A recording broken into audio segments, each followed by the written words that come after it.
All right, everybody. Thank y'all for joining another episode. But before I get started, I kind of want to let everybody know that we do have the audio version of our podcast. It is out. We'll be putting a link into the description so that way you can go ahead and look at our link tree with everything said and done. So that way you don't have to try and hunt for us, search us down, and figure out where everything's at all over again. We just got kind of like a simple link that we'll post in a minute. But we do have the first 12 episodes out for your viewing pleasure. If you want to have it play in the background or play any other time that you just need to be doing something else, but just can't see us, with your eyes. So whatever might be the case, we do appreciate you for trying out, listening, and joining the live show today. But there's always some more content, and we are always trying to do our best to create even more. But with that being said, everybody, thank you for welcoming or coming to the podcast for Gaming Over 30. This is episode 19 with me, DuShaun Williams, and my co-host, Christopher Makata. That's How's me. it going? Good, you? Good so far. So, Chris, I got to bring it up. What do you think about the Gaming Awards yesterday? Oh, okay. Thought you were about to bring up the other thing that we're not supposed to talk about, and I also had to karate chop you. But no, Yeah. okay. I got to be safe now. I want to continue this for another episode or more. What do I think about the Game Awards? Yeah. I enjoyed it actually. Like, I kind of want to go back and kind of maybe go through it again, maybe skim through it like at a times two speed or something like that on YouTube, Mm-hmm. having like in the background and stuff like that to go through the things I missed and stuff like that, and to see some of those game trailer reviews again and stuff. Because there's a lot of stuff I really saw that I was really excited about. Um, but at the same time, a lot of it was very fantasy like. So I got confused of what was what and stuff. What Yeah, about you? almost some stuff just looked like it was kind of blending in, right? Like it was like, oh yeah, all this looks kind of amazing, or at least that's probably just the level that gaming's at this moment. But everything also looks the same when it's all look like it happening in the same genre. But I was kind of like that too. Needed to kind of go back and look at some of the stuff. The Hades 2 trailer I did not see. So I kind of went Yeah, back and saw that today. And I know there's some other stuff, the Street Fighter 6 stuff I did go back and watch because that was pretty good. Seeing all the new characters and stuff they had like that. So I'm kind of in the same mind. I did have to refresh some of it. I'll probably go back and look at some more. But I was kind of more looking at some of the controversy stuff that happened at the end of the show and all that, and then kind of see what people's opinions were. And I think that's probably what I'll mostly continue to do to see where everybody could have stood for the gaming awards. yeah. I dug it a lot. I did look back to see the Earthblade trailer, which is the Celeste creators next game, which looks really really fun and dope, even though it's a very kind of short trailer with not a lot of stuff in it. But I mean, it's Celeste, and they're using the same composer for the music and stuff, which I listen to that soundtrack at least maybe once a month, stuff like that, to the point where I actually bought the soundtrack from the actual composer. Like I think I was on their SoundCloud or stuff like that, just to help like promote any more that I can for them, stuff like that. And then I mean, you can listen to Spotify and stuff like that, but having it downloaded too also helps out as well. So I'm excited to hear what music comes out of that and the style of what kind of game that's going to be too, because that looks really cool. Yeah, just kind of make sure you support the people that you need to support. But so you weren't too enthusiastic about the trailer, or was it No, I just kind of like, was. oh, okay, just want to make sure Yeah. 'cause I was It's back and just forth about it. I think the only thing I don't like about the trailer was it didn't really tell you much, but it got me hyped for like the things I saw. I just don't know if it's gonna. It looks like it's gonna be more of an adventure game than a straightforward hard platformer. Yeah, and I was kind of in that kind of set of mindset that I didn't really see a lot. Like it was glad, like I recognized. Oh, they said from the creators of blah blah blah, and I was like, hey, I know that game. Everybody played that game, so we're all gonna be excited. And that's kind of how most of the excitement started for everything. It's all like, remember this very successful game. Here's part two, or here's the second coming. But it's it was one of those things where it's like, oh, I saw it, and I was like, oh, seems like a really long trailer for not a lot of stuff. Like it would just seem like it would just kind of Yeah, going like through the levels of stuff, and it's like, well, it seems like it just either is an open world, but side scroll version, or it's just they just kind of wanted to flex their muscle on their pixel art. It was one of the two, but it was just kind of hard. Like I was like, well, I didn't see anything like strong gameplay. Like I didn't see anything that was like people doing backflips, flipping, doing all kinds of crazy stuff. It was just kind of really kind of going through everything. And I was like, oh. I'm excited, but not a lot happened for when it came to that trailer. Yeah, that's how I felt about it. And of course, me being a huge fan of like the way their gameplay was and some of that got me excited. But you said it on the play, like it just not a lot happened. So it's like cool. I'm hyped, but I need more now. Yeah. And then at the end you get the 2024 thing, and it's just like, oh, that's a long time from now because that's a whole year. Plus, who knows at what point of 2024 they're gonna come out. So it goes cool. I'm excited. They put a year date on it, but at the same time, like I want to see more. But then you get to that aspect: are they gonna show more during 2023? Are they gonna show too much? Because you have a whole year, and you know what I mean. It's just it gets to do all those semantics and stuff when it comes to things like that I get excited about. Yeah, no, and I think that's kind of the sentiment for like a lot of it, right? It's just like, hey, what else am I going to do? What else am I going to see? What else I'm going to play? And some of it kind of felt somewhat like Celeste, but I feel like there were some other things that were, granulously like on the opposite side of the scale. Like the whole Armor Core thing was such a big thing. I mean, we said it Yeah, on the live stream yesterday. Just like, off common, like, oh, it'd be nice if they did something with Armor Core now that they're finally kind of out of this, the Demon Souls kind of thing. And then what happened? Just a big old trailer for the yeah, next Armor Core, like something that they haven't touched since PS3. And so yeah. it's like now everybody's all like, ha ha ha ha ha, ha ha ha. Everybody's excited, right? So it's one of those things where it's like, oh, at least I got some stuff that were kind of fed on that. Actually, that kind of helped out a lot for the most of the aspect. Like a lot of stuff was kind of being very surprising that they were kind of hitting and stuff like that. Nothing that was, you know, grandiosely left field, but I think we got a lot of nice surprises yesterday. What was one of your favorites? Uh, I think that yeah, the Aragorn thing was like probably one of the top hypes for me, and also the freaking oh my god, what is it? Not the Diablo 4 trailer actually really hit for me. Like having the whole little small musical performance beforehand and how they cut into the actual trailer, and Yeah. then giving a release date for June. Gets me super excited for that because like all right, cool, it's in June, which is summertime, which is a time when like usually a lot of games don't come out. Like summer for Hmm. some reason people would like to stay away with when it comes to games, but it's like hey, it's gonna come out in June. It's like cool. That sounds like a perfect time for me. There's not all these crazy games coming out like they are in the beginning of this year, coming year, and stuff like that. So it's like absolutely like Diablo 4, inject that into my veins. And then I know I started looking up. They had like a preview event, I guess, right before the Game Awards for Diablo, and Yeah. everybody's been like really talking really good about it. Both like Diablo fanatics and people who just are know about a game because it's been around for so long, but they're like I'm not too sure, but they're like yeah, like they're excited to play it, so it gets me even more excited. Yeah. I think I was kind of like that with some of the fighting games, to be quite honest. Um, Tekken 8, actually seeing something kind of from there, just seeing how much of the level of the game has kind of gone up since the last installment. And I was kind of watching some videos about fighting games and stuff like that. Like Tekken's just one of the ones that people I think love watching the most. And so I think, it's starting to kind of play into that. Like it almost looked like there was like a way deeper story going on. Was like you're gonna about to get into some stuff, and I had to remind myself like, hey, this is a fighting game. So at the end of the day, this is gonna be like 2 hours worth of work, and then you're gonna get back to punching each other again. So gotta be a little cautious about like kind of how you feel about it. But it was one of the most impressive things that I did see. It was like something that was really nice. um, I think what was surprising to me about some of the kind of games that they're kind of showing and stuff, that's kind of what we hit said earlier, was that a lot of them want to kind of get back to that medieval magic kind of thing. Like, and they wanted to gotta get into like, oh, let's group together, let's play with our swords and shields again. But the other thing that I thought was also pretty interesting is how much of the multiplayer they're trying to force into a lot of these different games, of either a having a massive multiplayer online, or making sure you can play with your friends, or making sure you can play with people like just synchronously with you, like they're not really involved with you but they're around you. And kind of a lot of that I was surprised to kind of see, like them trying to input into a lot of different things when it looked like they probably could have been strong single IPs.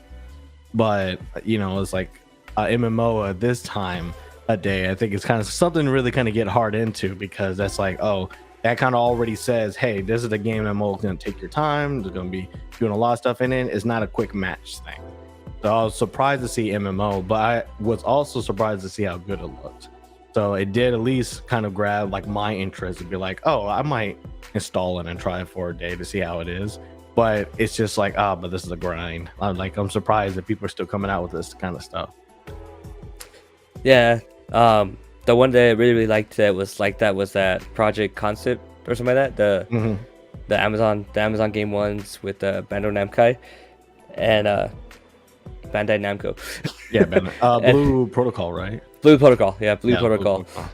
And like that one looks really awesome to me and stuff like that. And it'd be cool to get you excited to get you jump on it and see if maybe it actually catches. Like, as long as it's not an extremely grindy aspect of everything, maybe it could actually be something you enjoy and just casually jump on from here and there. Other than like, it'll be interesting to see what are like the main, like with the raids or what it goes for when it comes to the giant multiplayer aspects of it.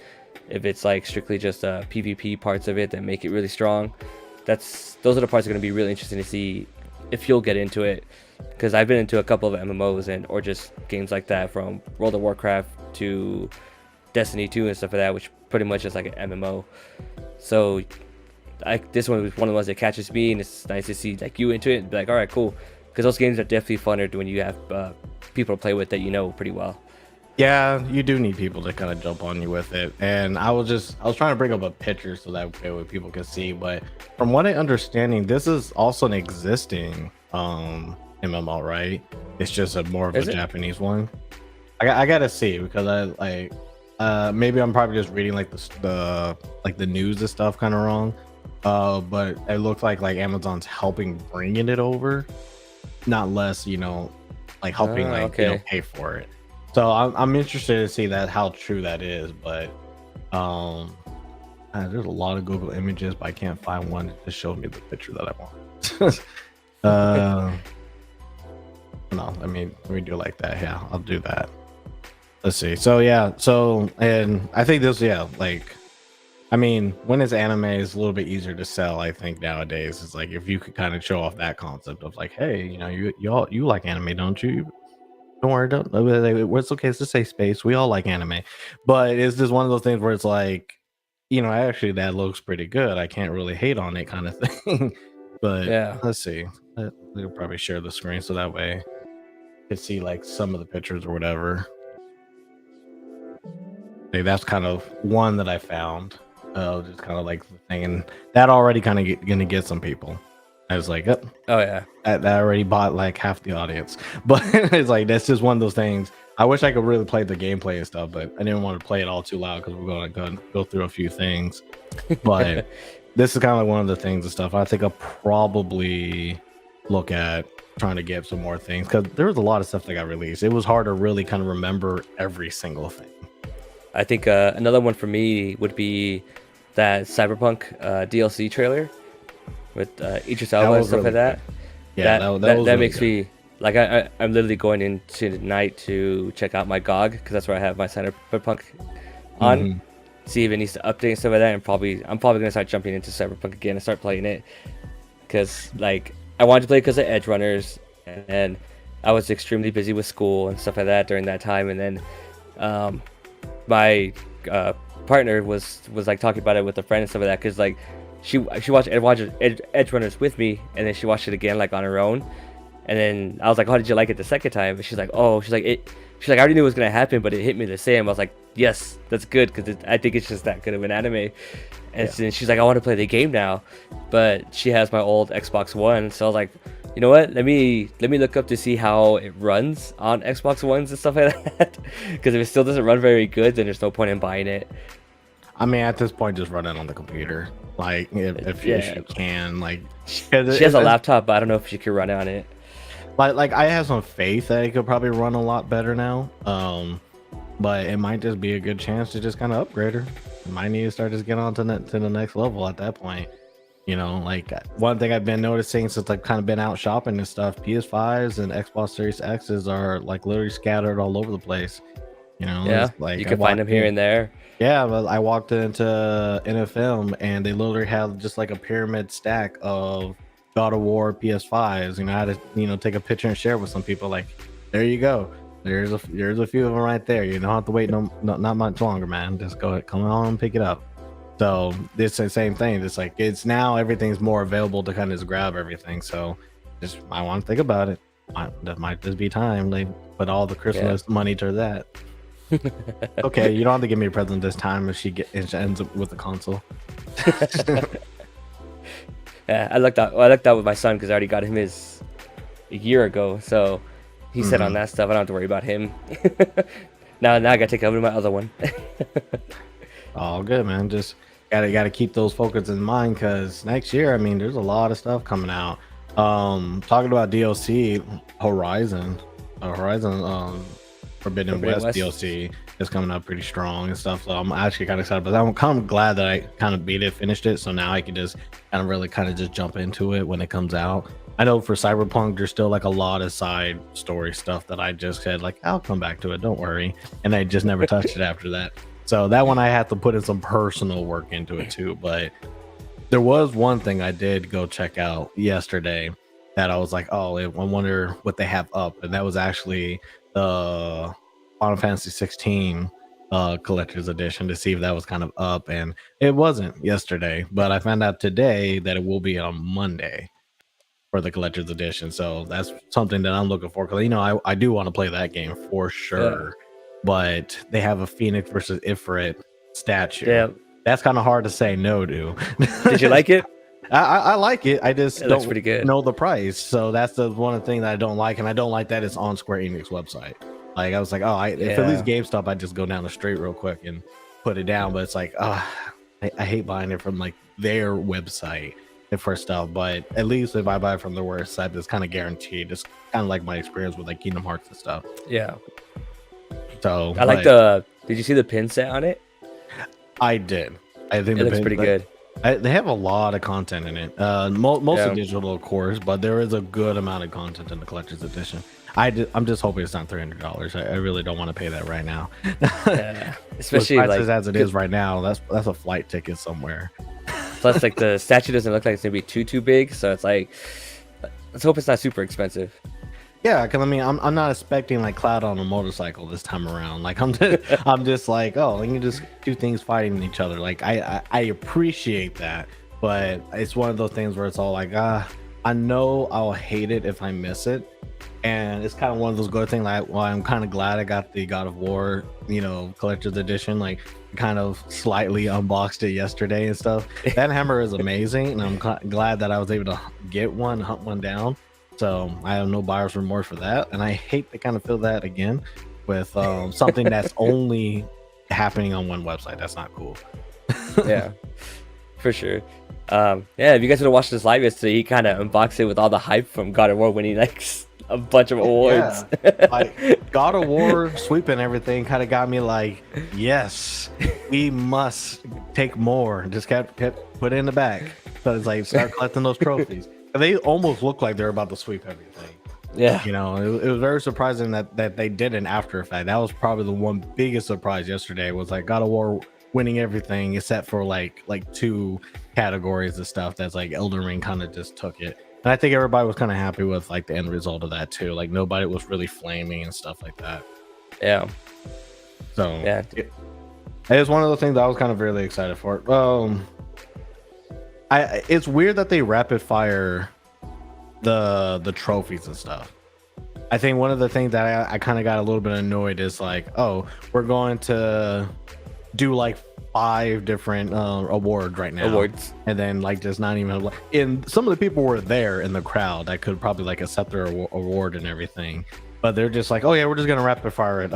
Creator Year of the World, Ludwig, best fighting game, multiverse, what is it, just okay, now we're done, let's get back to this. It's like, wait a minute, like it's like I they should get a speech too. Except for like having like the same 5 people come up like, hey, it's me again, how's it going?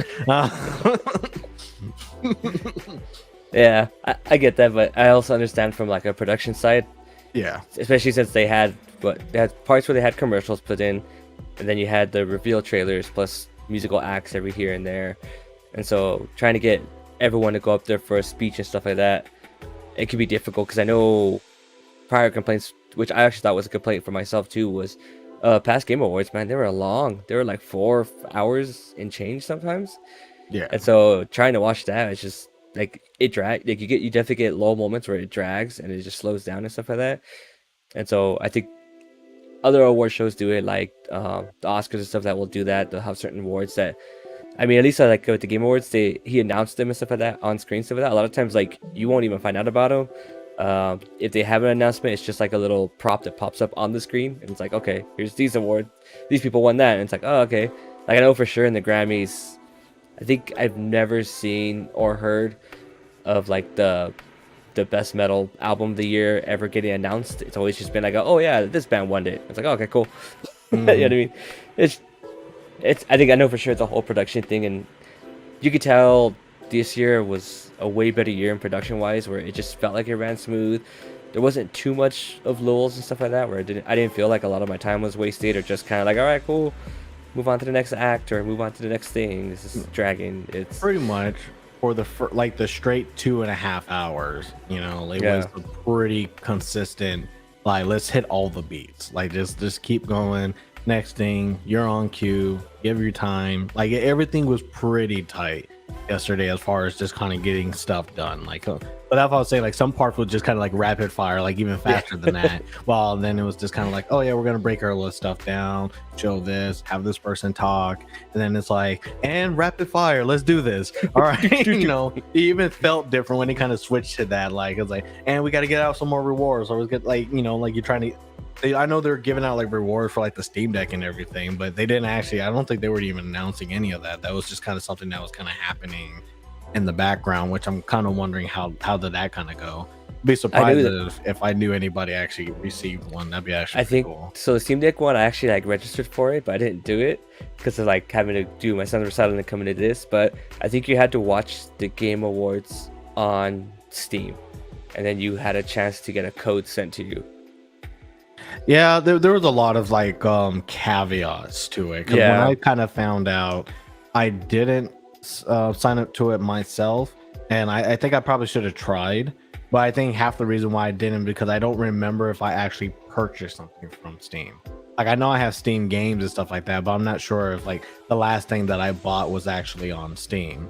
And so I'm all like, yeah, even like for a year time frame, like most of the stuff I buy is digital. Like I normally don't buy anything Steam, and I'm hoping to get the Steam Deck by the end of the year. But it's just one of those things where it's like I haven't really actually given them probably too much money. If I did, it was probably through Humble Bundle, and then I got the Steam game, and I don't think that really counted. But I'll be surprised, like if it actually gonna happen. Like, and for people who actually won, congratulations. That was kind of like a crazy, like it was like every minute or whatever. Like you were just on there like every minute. Oh, that's so like Jesus Christ. So we're talking about like almost up to 180, like that max if they were doing stuff like pre-show. I was like, so it was all like, oh, that was kind of crazy. I know for us, we streamed it on YouTube because it was easiest, and so far it was the best easiest platform to do it on, because I was trying to search around. I was like, oh, where it go? Then I just checked YouTube. It was like, oh, they have a YouTube channel. That makes it easier for me. So that's kind of why I didn't do it from Steam, but I didn't really want to have a lot of stuff running in the background. Yeah, because stuff could be fragile, and not work as quickly or good as you think it will. For sure. I did want to bring up a question. So now that these awards are done, and like I think for the most part it's good. There are some categories I know we were talking about yesterday we're up in the air and about, but after they get the award, is there certain games now that you want to make more of an effort to put on a higher part of your backlog to play because of the awards, or no? I'll be honest, not necessarily, because a lot of the top games I've either played or at least I own them.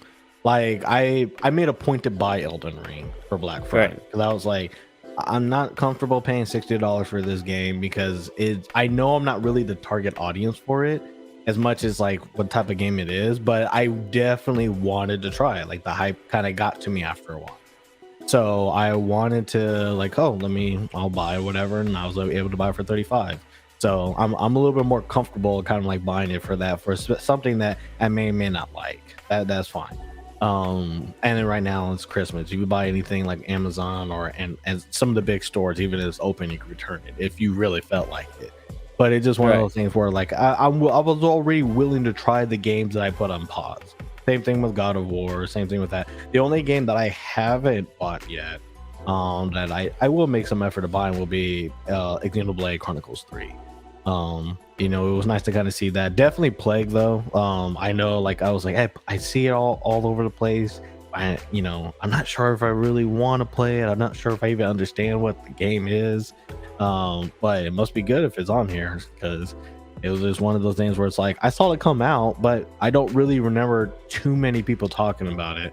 And I think it was probably, if I was more into like the Twitch community kind of thing, then I probably would have saw it. But for it to be game of year, I didn't really hear people talk about it as much. Like, and a lot of times it's like based on the memes that get created, like how many memes actually kind of circulated about this. And I'll be honest, like Stray was basically like a way different experience when it came to like memes and stuff versus Plague. Yeah. So a lot of the games I was already faintly aware of them. Some of them I already had in the books and probably just solidified my resolve for it. But I mean, I think this year was a little bit more predictable what was in most of the categories. Yeah, I agree. I think it does it a little bit for me.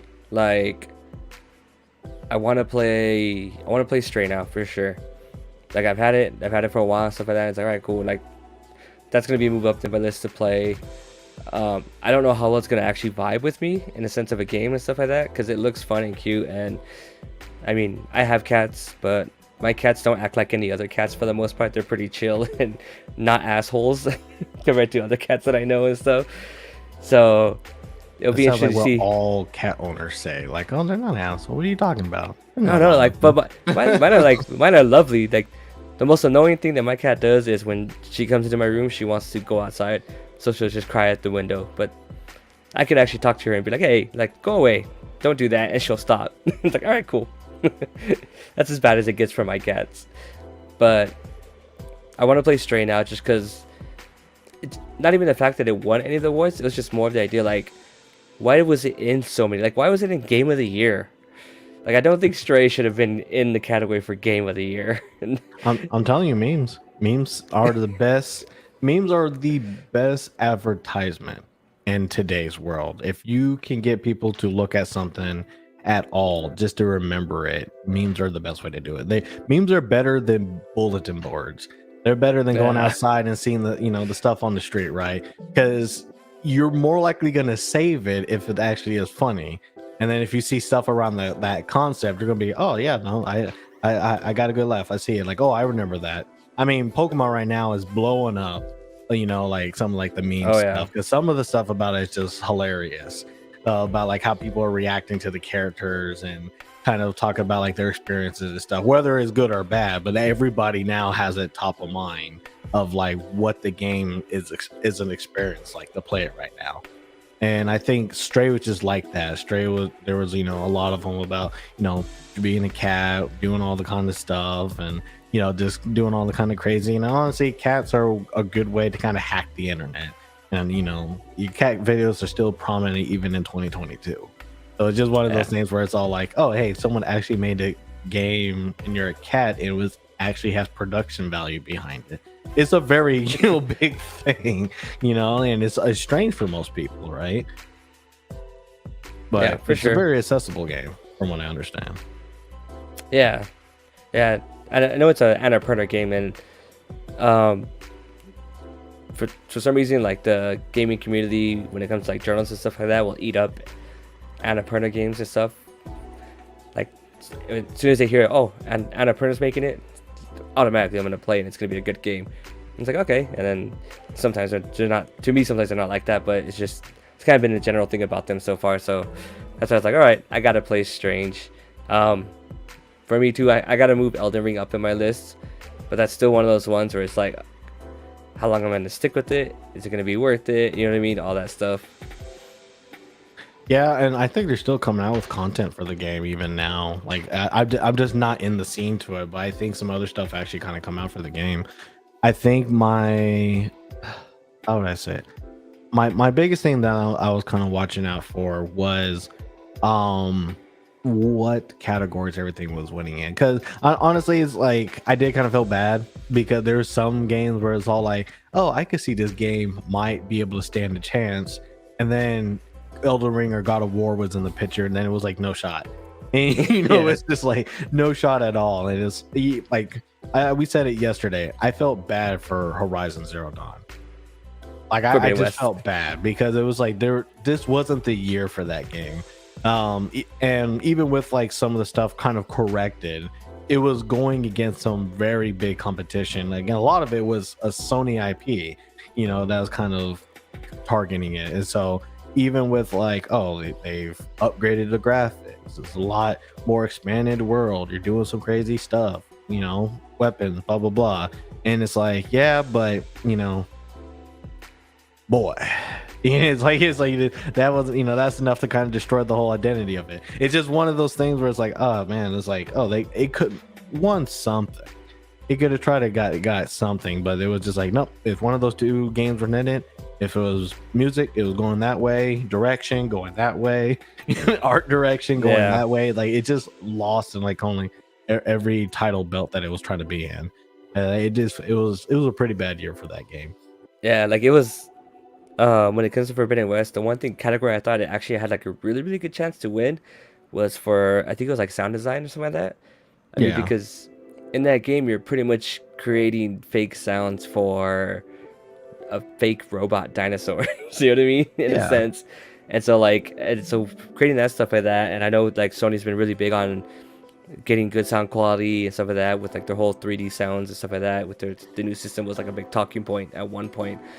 So I was like I could see Forbidden West winning this category because I know there's Elden Ring, I know there's God of War and stuff like that, but those Elden Ring could have been another one to fight for just for the fact that all those creatures are made up, but at the same time, a lot of them can be kind of clunky, kind of similar, because you're like, oh, okay, that just sounds like kind of like something that you see in Dark Souls, so you could do a similar sound design for that, or etc. Or like, oh, kind of like a Bloodborne boss, so you can make it similar to sound like that.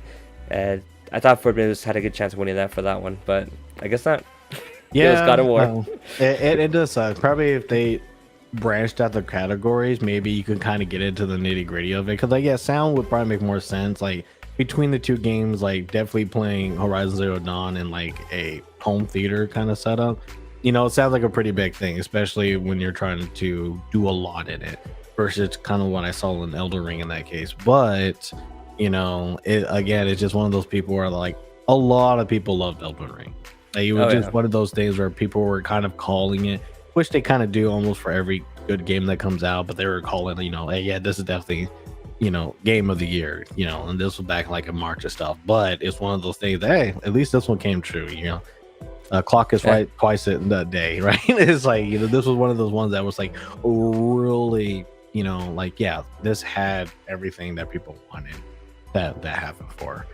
Um, It's also a game that kind of was able to stand the test of our short-minded times at this point, because it came out at the beginning of the year. The Game Awards just happened end of the year, and it held itself through the entire year. Like, that's how you know there's something in there, something special in that game.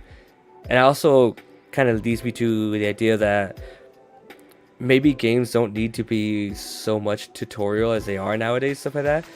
Because a lot of people play Elden Ring, stuff like that, and that's what they complain. It's like, oh, it doesn't hold your hand, it doesn't do this. And I remember playing video games when I was younger and stuff like that, and a lot of them didn't hold your hand as well and stuff like that. And so I think it brings a kind of old but new aspect to games where it's like I get to just play this game and experience it on my own instead of having an hour to 2 hours in to teach me everything, and then after that point, then I have to keep playing to see if I'm gonna like it. yeah. And you see, I agree with that. And this is me having like more of like an ignorant opinion about kind of Elden Ring and stuff. But is Elden Ring that much more like technically difficult to the point where like they actually had to explain it. And I don't really think that, but like it's more just you play this type of game, you just it's this is just a lot harder than what most like other games are. There's timing, there's other mechanics that you do, but you have to learn them as you play. You can't really read about them. Like you can't really read how hard this boss is going to wreck you. You just have to let it wreck you a few times. But everything else about what you have in your arsenal is pretty straightforward. You got strong spells, you may have got some moves, and everything else is like get better armor or you're gonna get, you're gonna get stuffed. But most games, like I think we talked about it like last week, is like Pokemon has like 2 levels. The Everything's accessible because you don't really care, and then the thing that's like, oh, I didn't know moves had speed turns. I didn't know how this played. I don't see EV values. Like you just have like 2 different things that's like, yeah, like one part is not explained to you at all, and you basically got to go to Reddit, to kind of figure it all out. Versus like the top low of it. And I think and I always say this, if you have a good concept, a good single concept, and you just keep working, making that one concept work, everything else is going to feel like it just works better. It's going to be a lot more tighter. It's going to be a lot more cleaner. Because if you're not trying to make a lot of things happen, then people aren't like, trying to be like, oh, I don't care for all this stuff. I like all the stuff. It just seems extra. Everything seems noise and stuff. It is like, no, like everything that you do needs to serve a concept. And if you know what your concept is, then everything else should be easier to kind of figure out. Okay, how am I going to make like these type of moves work, or what is this move going to do, so I can explore to try to get other moves, like stuff like that. Like, but when you're still in the mindset of let's go hunt some stuff, let's go do some tasks, or let's do let's make sandwiches, like let's go like let's all these other stuff that's like it's just adding buffer content rather than serving like the actual core content. It really just kind of just seems like it would all drag. And Elden Ring's like, yeah, how about we not do that? How do we like worry about the concept of like you're a guy that you don't know anything about, and for some reason he's fighting a guide, but have at it, go have fun. Like that's kind of like, yeah, everything goes around that. You're a guy who has to end up just killing a bunch of gods. You're basically Kratos if he didn't talk. That's kind of what it comes down to. Like, so it's just, that's what I say, like it just works out good. And that's why I think God of War works out well. It's like the concept wasn't necessarily the gameplay, even though it works well. The concept was we're trying to tell a story here, and we're trying to tell a story that has a big lead up from its previous games. We know the history of this one guy, and we're all seeing him change in real time, and him being a different person as this happens, but also still showing some of his like I still will get stuff done kind of aspect. And then just hit on that concept like over and over. And that's basically what the 2 games are. Yeah, there's a lot else that's going on in it. That was a very simplified version of the games, but that is what shines out the most all the time is what is the character development of Kratos. And I think that's kind of what people need to focus on when they start building games. And I think that's why those games were really in the top categories, because I think they all had very good, solid concepts that they all worked on improving on. Even today, they're still improving on them. Yeah. It's going to be... I'm excited heading into next year to see what comes out and which games become those games. You know what I mean? Yeah. Like Elden Ring was one of those games where everybody was excited about it, but they didn't know how good it was going to be. It was going to be like, oh, an open world Dark Souls game? Like, I'm good for this. It sounds great. I'm like, that sounds like a new way to play Dark Souls. I'm down for this and that. And then they finally played it, and they're like, oh, wait, it is this open world, but then like you don't have to do this or you don't have to do that. You could do this, you could do that. Like you find out so much through as they played through the game, and that's why they enjoyed it so much. And I really want to see what games that come out next year are going to be that game. Where it's like, okay, I knew the concept of this, I knew that concept of that, but oh, I did not know about all this, and oh, this just changes that whole dynamic completely. Kind of puts it in a full 180 on top of its head, but in a good way. So next year is gonna be interesting, because from what we saw yesterday, there's a lot of batters coming to swing. The best way to say it. There's a lot of games coming forward. I mean, starting January at the start, Forsaken's already going to be a thing. Finally, that game's going to come out after all this time. Final Fantasy 16 is going to be a thing. One game that I didn't know I probably would have been interested in, Crime Boss, is going to be a thing that's going to come out. You know, I had to go back and actually look at all the people that are actually involved in that, and I was just like, there's a lot of known people just on the box cover itself. Come on, man. You know, all you need to know about is Chuck Norris and Danny Trejo, and you're in. And the funny part is they threw Chuck Norris at the end of it, just all like, oh yeah, by the way, Chuck Norris. You know, it's all like, yeah, it's all, oh, they had Danny Glover, they had all these other people, like they found Vanilla Ice. Your reaction when Danny Glover came on was freaking hilarious. Yeah, it was just like, oh, what is all this? It's like, what? Where are they getting all these people from? They just start throwing them in there. It's like, hey, we found some people that y'all recognize from back in the day, and we decided to make a game around them. Like, yeah, I'm interested. Okay, it's like, hey, I'm here for it. We're doing the Expendables, but the game version, but not as over the top as the movie. It's kind of what it is. It's like, it's not over top action. It's over. Hopefully, it'll just be over the top. Just mafia style GTA. Yeah. Like, you know, I don't even know how the game even plays. I'm just assuming that it's like, oh well, I'm assuming at least I'll enjoy like some aspects of it if they had the money to put all these people in it. Also, like, I think it's a cool concept because they're doing the 90s. Like, usually this stuff's always done in the 80s and stuff like that, or modern time, and it's like 90s. It's gonna be a nice change of pace of environment to be in that type of world situation and see how they do with it. You know what I mean? Well, it's definitely not a medieval game, so we've already made some changes from a lot of the ones yesterday. Like, it's like, hey, you're not going to hell. You're not going across the stars. You're not trying to fight some dragon in a cave. You're just, you know, good old fashioned like cars and guns. It's like that's pretty much where we're back to. It's like, well, one game can at least represent today's date or today 20 years ago. It's like, cars, guns, and drugs. Yeah, it's like someone brought that. Since GTA 6 hasn't come out yet, might as well have something else come out for now. Which I was surprised I don't think I saw anything for GTA 6 after all this time. Oh, not that's a single still thing. Wraps. Yep. I know Rockstar has announced that they're making it, but I think you had all that leaks that happened at one point this year. Pretty much, yeah. That was a big thing. We covered that as well. But now it's just, I mean, it's fair because I think they're still probably in the early stages of it, which is surprising because GTA 5 was 360 and PS3 era. Well, technically, it's every area now. It's just like Skyrim. I mean, it's all like we got to port it to everything. Yeah, but I mean, by like when it came out, and then you just had the online that's been keeping it and thriving with it alive, and then you had the same team work on Red Dead Redemption 2, and that was 2 or 3 years ago by now. I can't even tell. Like, some stuff that came out, I'm all like, wow, was that really 2 years ago? And it's like some stuff is like I feel like it's as fresh as this year. So I wouldn't be honest. That's probably like a 2020 game at this point. Yeah, it might have been. It might have been even 2019.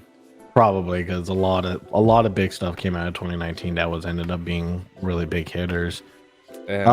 What games were you surprised that you didn't see at all? I was surprised not to see any any Forza, because I know there's like rumors or that the Forza is supposed to be released in 2023, and you still haven't really seen anything from that game other than like the early trailers of when it was announced that they were working on it for next gen only and stuff like that. So I thought, okay, maybe they would put it out now, but I wonder if they're gonna hold that game until the fall season and then just wait till E3 time to finally show like a full-ass trailer for it. But if E3 really happens, right? They announced it's happening, so it's like, at this point, I think we'll have to be worried about everything happening in 2023 because now some people have lived without them, and so I think they're having a hard time coming back. Yeah. So I'll be surprised to say, but I am looking forward to more stuff like that. You know, really surprised on some other stuff. What were you surprised that you didn't see that was actually that should have been part of an award? Ooh, that's hard. That shouldn't have been part of an award. I think the Teenage Mutant Ninja Turtles game kind of didn't get enough love and stuff like that. Like for music and stuff like that. Categories though. Yeah, I think it was in the music category and then like in the family category and stuff like that. It was in the indie category, I think. Indie category, yeah. But I was really surprised. I'm like, was that an indie game? I thought that was an actual planned game. No, it was an indie game, but I think what makes it feel like that it wasn't indie is that it came out on Game Pass day one. So that kind of made it feel like it had like a Xbox publishing behind it, but I don't think it did. It just. Well, I mean, it was like TMNT. Like I was just expecting like, yeah, like I know indie's gonna buy the rights to make a TMNT game at this time and point, especially from Nickelodeon. I think it was I think it was the same team that did a Streets of Rage 4 or 5 that came out last year, the year before. Yeah. And so they made this game, and I really like Streets of Rage to the point where I played that with my son, and he really enjoyed it. So when I knew this game was coming out by the same developers, I'm like, they're gonna do a good job with it, because that was a great beat 'em up game. This is gonna be another beat 'em up game. That pixel art that they had in that game was really fun and good to watch and very colorful, and that's just for like a Streets of Rage game. So I knew this Ninja Turtles game was gonna be very colorful and stuff, and it was, man. It did not disappoint. It was fun to play. It definitely, I think, would have been a better option to get the Family Game Award than Kirby did, because Kirby is a family game, but it's only a 2-player game, and even then it's like the Kirby game is kind of more set to feel like a 1-player game than it is to be a 2-player game, even though you can play a 2-player, while this TMNT is literally you play with your family, because you can play up to 4 people on that game and stuff. I think they were probably hitting at the like what was more family friendly than it was like co-op friendly, because like TMNT is definitely a co-op friendly game. Like, we got 4 homies together, but like 4 homies. When it comes to like Kirby is just all like, no, that's pure cute factor. Like that's what that is. That's pure cute factor. Even if they didn't have like co-op, I don't think it would have changed how people experience the game mostly. I was very surprised, and maybe I just missed it. I didn't really see a lot of stuff with Vampire Survivor. No, that's another one that kind of, I think, went under the radar under a lot of people and stuff like that for some reason. Like a lot of people who found out about it were playing it, like were preaching on top of the mountain for it and stuff like that. Yeah, I'd be one of those people. Once I finally jumped into it, it's like, oh man, like this game is absolutely so fun and fantastic. I told all my friends about it and stuff like that, but I guess just because it was just, which is weird because it's such a small game for $4. I think you could buy it on Steam and everything on the stores and stuff like that. But it's so good and stuff like that. And yeah, it was only, I think, it won category. Yeah, like I was trying to remember. It was like what if it did come up in a category? What category did it come out with? Cause I was just like, oh, I was just really surprised. Like, cause while you say like some people were preaching about it, like I mean I've heard a lot about it. To the point where it's like I hear it at work. I hear it online. I hear it's other friends. Like I was just kind of surprised that like, oh, I thought it would have probably like a bigger splash of it. Right. I wasn't really surprised with like games like Gotham Knights didn't make it at all. Did they have like an actual true open world or like reward? I don't think they had like a open world thing. They had like that action adventure award, which or the action award. It was like they had the best role playing game, which is RPG, I guess. But RPG is also one of those ones that's just so broad now at this point when it comes to games, because you have like your like JRPG is a thing, and then you have Western RPGs, and then you have open world RPGs, and then you have non-open world RPGs. So like it's one of those things where like that's another category where I feel they should try to change the way it's worded and stuff.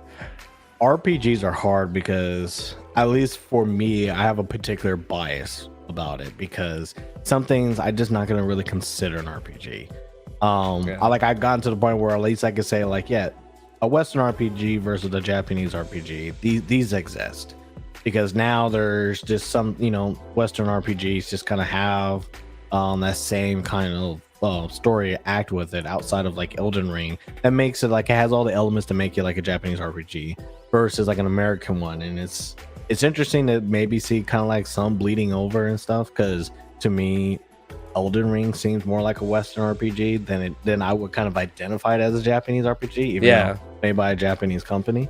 It's just one of those things where it's like, yeah, like for some reason Western RPGs always have a character where they don't really have any definition. You make the character, you make the face, blah blah blah. So I try to just at least have like that kind of like deception for it. So when I still see that they're all in the same category, I kind of feel like that just kind of doesn't seem fair, because it just seems like this game over here is kind of bleeding into like a category where it could have won its own category, but now like, oh well, we got to consider to this, it's like, yeah, but these are not really comparison games.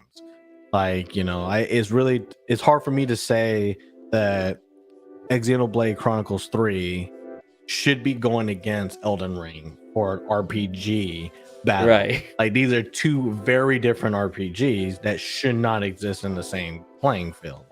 It's just one of those things where it's like, it's not even fair to kind of say one's better than the other, because there's like, no, they're just very different and stuff like that. And so that was kind of like that one. The action one, it was just, that was kind of like even more so that didn't make any sense. Like, why is Modern Warfare in this category? It is not. They're like, what happened to the shooter category? It just makes more sense. It's all like, action doesn't mean explosions and all this other stuff. Like, that's action movie. It's like we're talking about actually, character doing some crazy stuff, and Bayonetta going for 150 hit combo in mid-air without falling kind of qualifies for me more so than bang bang shoot shoot next room. It's like, so this is just one of those things where it's just kind of like I do. That's why I felt like when they rapid fire probably some of like the more niche ones, I was like, I probably would like them to kind of really explain that a little bit more, have those people come up. Like I said, like when I saw Multiverse was in anything, I was all like, oh, I was pretty excited because it was, best fighting game of the year. That's a pretty big category when this year had a lot of new fighting games.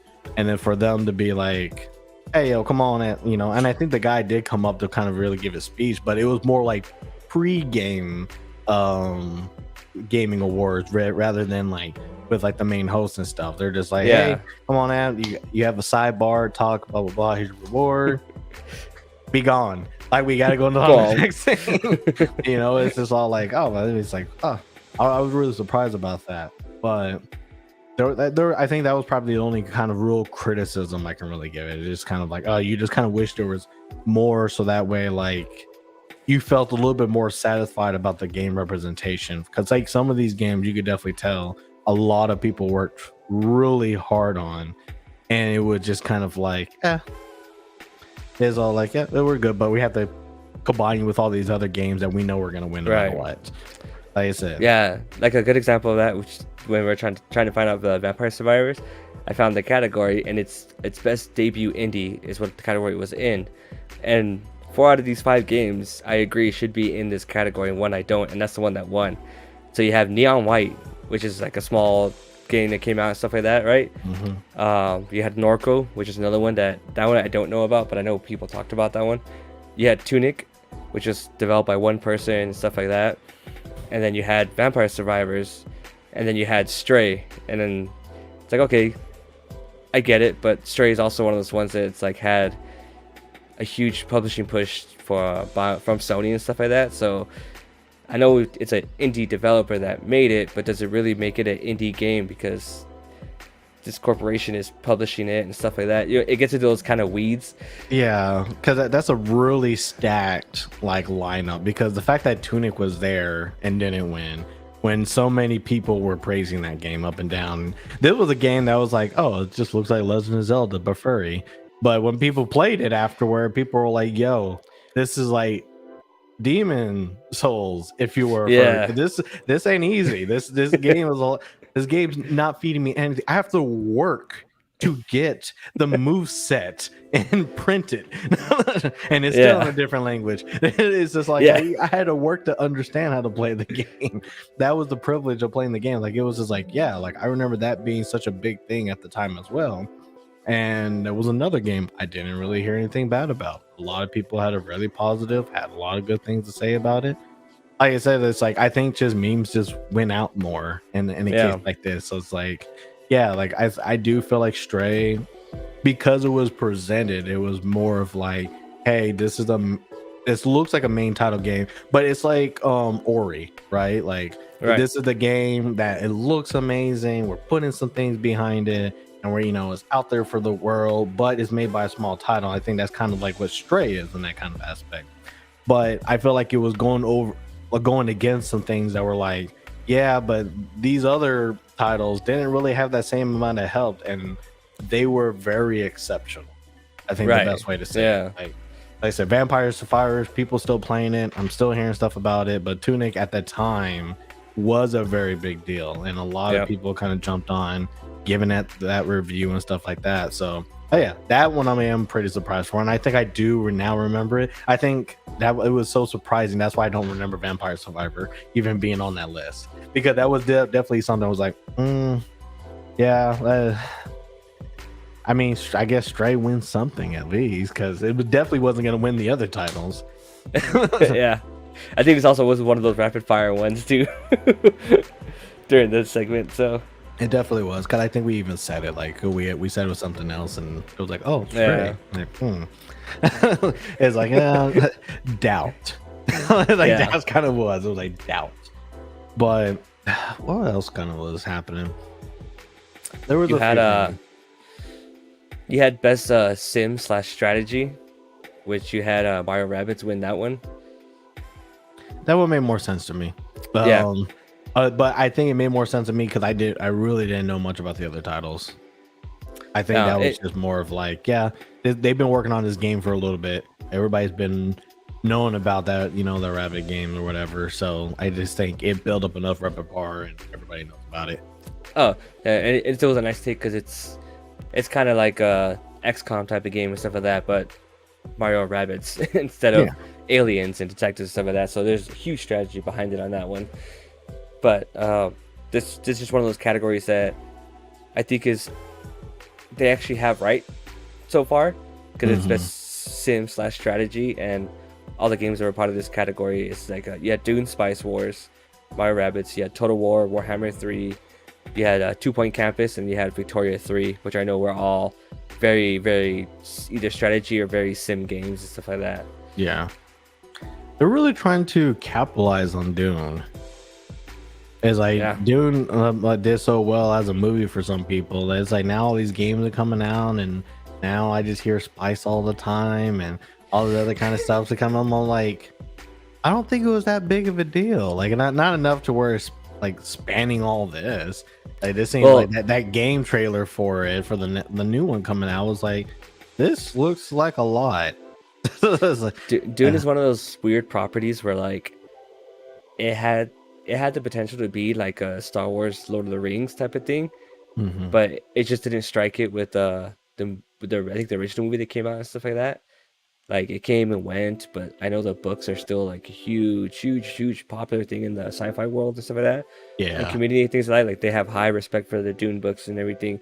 And so now that it finally struck gold on the silver screen, you have everything else afterwards coming up like, okay, because it's like, all right, we got this going. Now we got to put out games. Now we got to do this because it's one of those places where like I've been interested to kind of read the books. I know the guitarist for my band, he's really big into Dune, and like I talked to him about it to get his insights about what he thought of it and everything, and like he explains how much like world building there is in that book series and how vast it is and stuff. And so from talking with him about it, I get cool, like, yeah, you got the movie, it had like big stars in it, it did really well, it's the sequel's already been announced, so it's easy to incorporate that, put the name behind it on a game that you can use all of the aspects that are in that movie and book series to create, and hopefully those become a good hit too. Yeah. Even then, I guess for me, it's just kind of like It's a sound strategy. But even then, I'm still surprised it worked. But it's just kind of like one of those things. Did you watch it, dude? Yes, I did. Did But you like I it? waited till I did it at the home theater. Oh yeah, I watched that one specifically because I missed out. I purposely wanted to see that in IMAX when it came out and stuff like that, Yeah. and then I missed out on it, and so I was like, you know what, screw it, I'm gonna wait for it, and then like I was gonna watch it for a while, but I told my girlfriend I was like, if we watch this movie, either I'm gonna watch it by myself at my house with my TV, because I'm sorry, but I can't watch it on your TV. Your TV's good, but I need to watch it on my TV. I need to watch it on my OLED.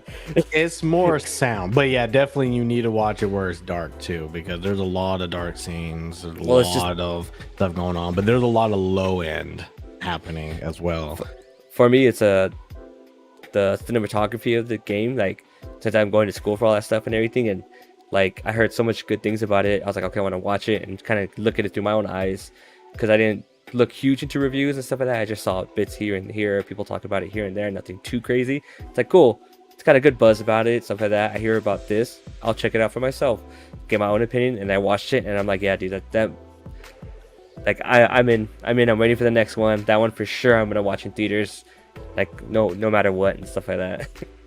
Yeah, I know Laura was kind of a little upset about it because she wasn't really aware that this wasn't going to be like the whole story, because like Dune is Yeah. a lot longer, like movie and stuff, and I think it's like what two movies as well, from like the old version of it. So like I already knew that this one was not gonna be everything, but I think she just got mad because like not enough was explained to her to really kind of be behind it and stuff. It's like, yeah, no, it sounded nice, it looked nice, I'm just lost.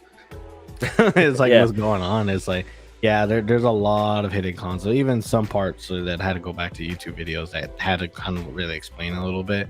I was like, oh, okay, that all kind of makes sense. They could have did better explaining that in the movie though. Still, it's just like one of those things where it's like, yeah, I can see it, but it's like one of those things where it's like, oh, I see why it works in the media it's in. Yeah. I just don't understand how it's working as far as like, yo, we got to make games on this. Like, we got to make AAAs, we got to make strategies, card games. We got to make sure like people playing this past this prime. And it's like, I don't see enough interesting about it to really start all of this. You're telling me you don't want to be a spice smuggler and try and survive the worms in the sand? I'm still trying to figure out like what the whole point of the spice is. It's like, all right, well, this is the center core part of like everything we all wanted, and for some reason one planet has it, and everybody just siphon the planet, and then planet fights back. You're like, oh, okay.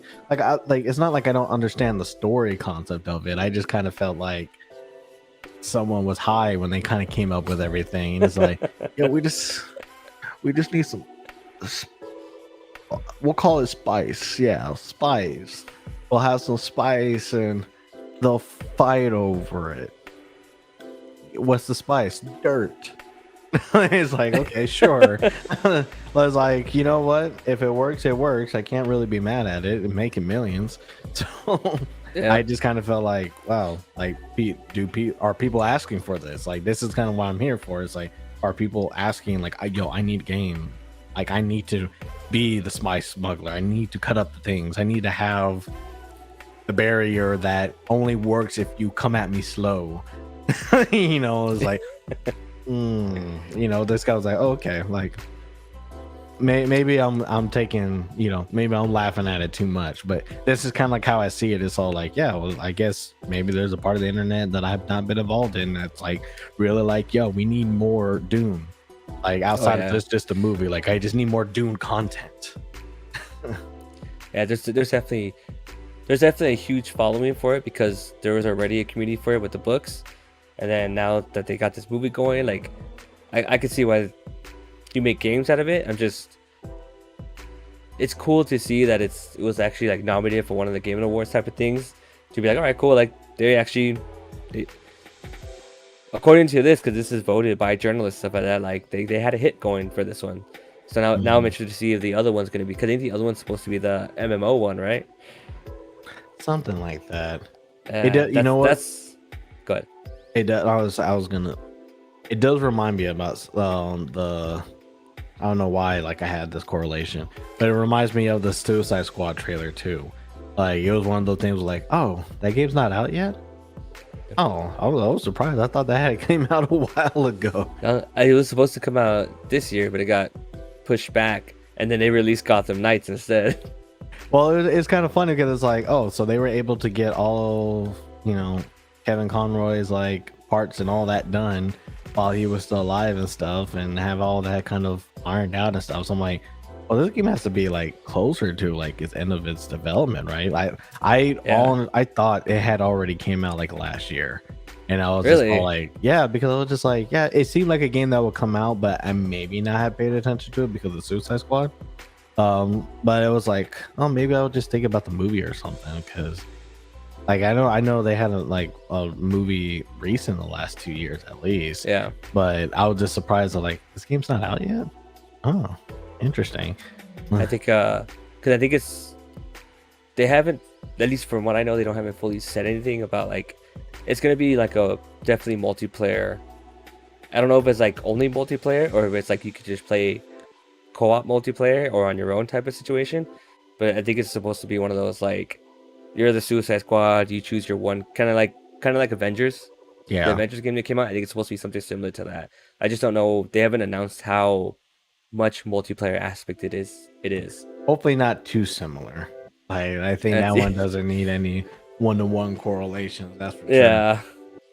What was another title? Like I have in my mind. There was another title that got announced, and I thought it was not that it came out already, but I was just like, oh,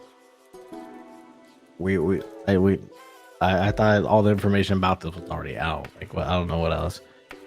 I don't remember. But let me get on to like the next thing, which was my comment about Forsaken and having the demo. Are you gonna play the demo? I don't know. Well, I don't know if I can because I think it's only on PlayStation, right? PS5. That I don't remember. I'm not sure if it's like something that's gonna be on PS5 and 4. So I'll have to actually look that up. If it's PS5, then yeah, you're kind of out of luck at that point.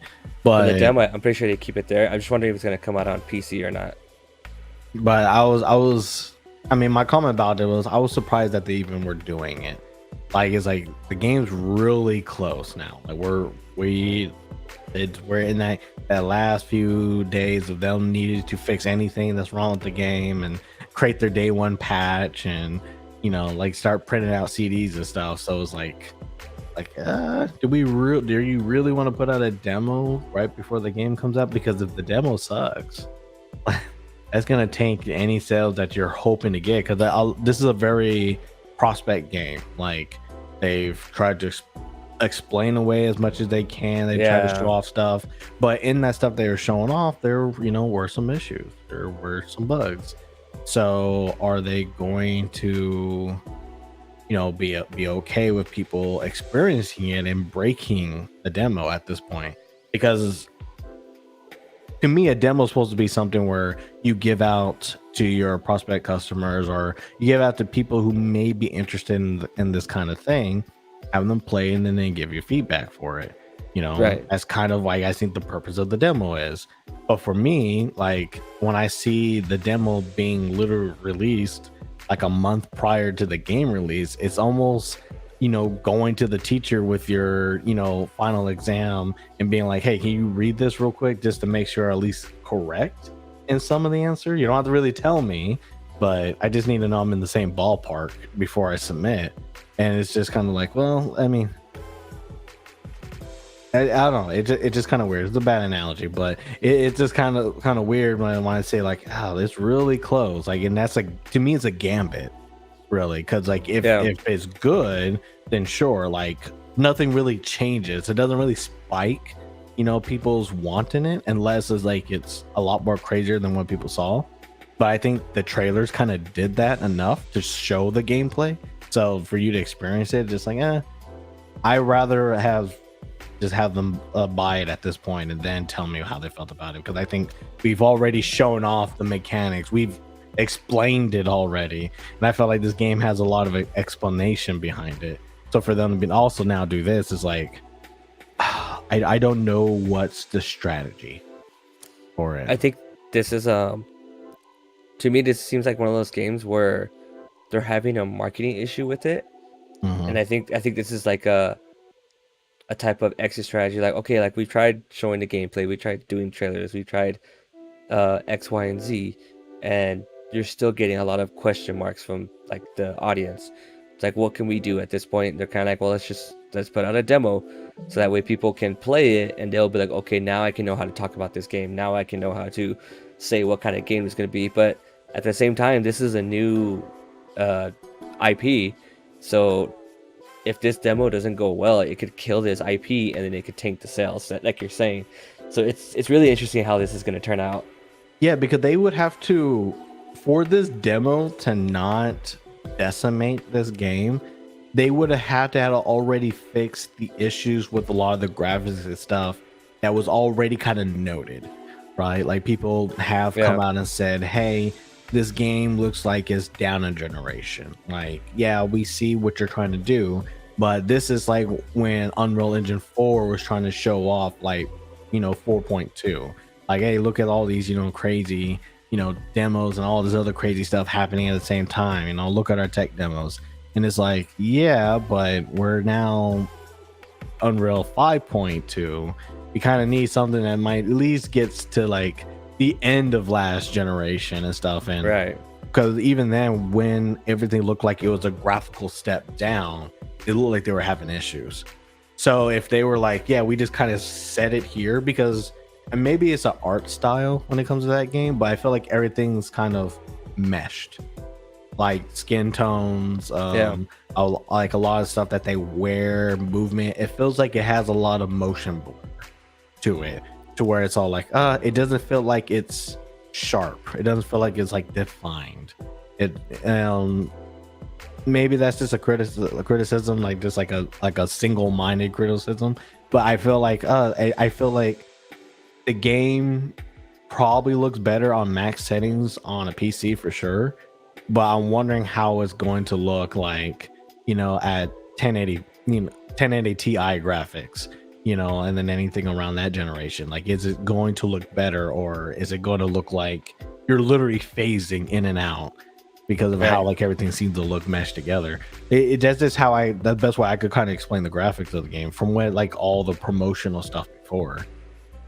Yeah, I think for me too, for myself it seems like it has a little bit of an identity crisis because it's trying to do this isekai type of thing, but the person comes from our world into this kind of fantasy world, and then I guess she can kind of go in and out back and forth at some point, is what it looks like. And I don't know if they know how I don't know if they're able to figure out how to do it and mesh these two worlds together where it feels like a good art style. So if you have a good overall art style for this, then the graphics just kind of help to come along with that because you know where you're going. Whereas as you talk about it, and from what I see from my own perspective, it looks like it's the opposite. Like they have an identity crisis, and you can kind of see it, and it's like, I see what you're going for, but at the same time, you're not hitting it. And where are we at here? It's like, are we gonna date? Are we not gonna date? What's going on? Yeah, because I think the best way to, for me, if someone asked me what I felt the game was about, it's like it just looks like you had an isekai, and the person who got isekai ended up being Avatar: The Last Airbender. Like like their job is to just learn Yeah. all the elements and start fighting, fighting for Yeah. the sake of somebody else because you have to. That's why you're here. That's why you got isekai. It's just kind of what it comes down to. It's like, yeah, we just pulled a random girl from New York because that's the closest to Tokyo we can get without it being too close to home. And it's like, and there's like, yeah, let's kind of do that. So it's like, I mean, hopefully that's correct, but yeah, like it's when I see like a kind of like a lot of like the motion and fighting and all that and stuff like that, it does feel like it's going to be a lot of pretty colors and lights, but it's all gonna just, I don't know, it's gonna feel like kind of how these lights are kind of going in and out except at the Yeah. same time. Yeah. It's like it's just gonna feel like it's just gonna blend into one thing. I mean, you just gotta hope. I'm hoping this demo does good. Like, I'm hoping you check it out and then you go, okay, I'm in for this game and stuff like that. You know what I mean? I'll be honest, I won't.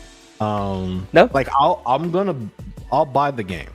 Like this is what I'm gonna do. I'm gonna buy the game because I've already made a decision to buy it. I feel like it's a new Okay. IP. I feel like the IP is in my wheelhouse to where like I'm interested in it, and plus, it's somewhat partly, worked out with Square Enix. So as much as want Square Enix to kind of go back to roots in a lot of things, this is like one of those things where it's like, okay, I think I could get behind this. But if I do play the demo, I feel like, I don't want it to be this good, but I feel like I had enough of it. And that's the only thing that I'm afraid of. Is like this game gives you a lot, and then people that kind of just play the demo over and over and be like, okay, this is what the game's about? Yeah, okay. I think I got my fill of it. I don't think I need to play a whole 20 hours of it.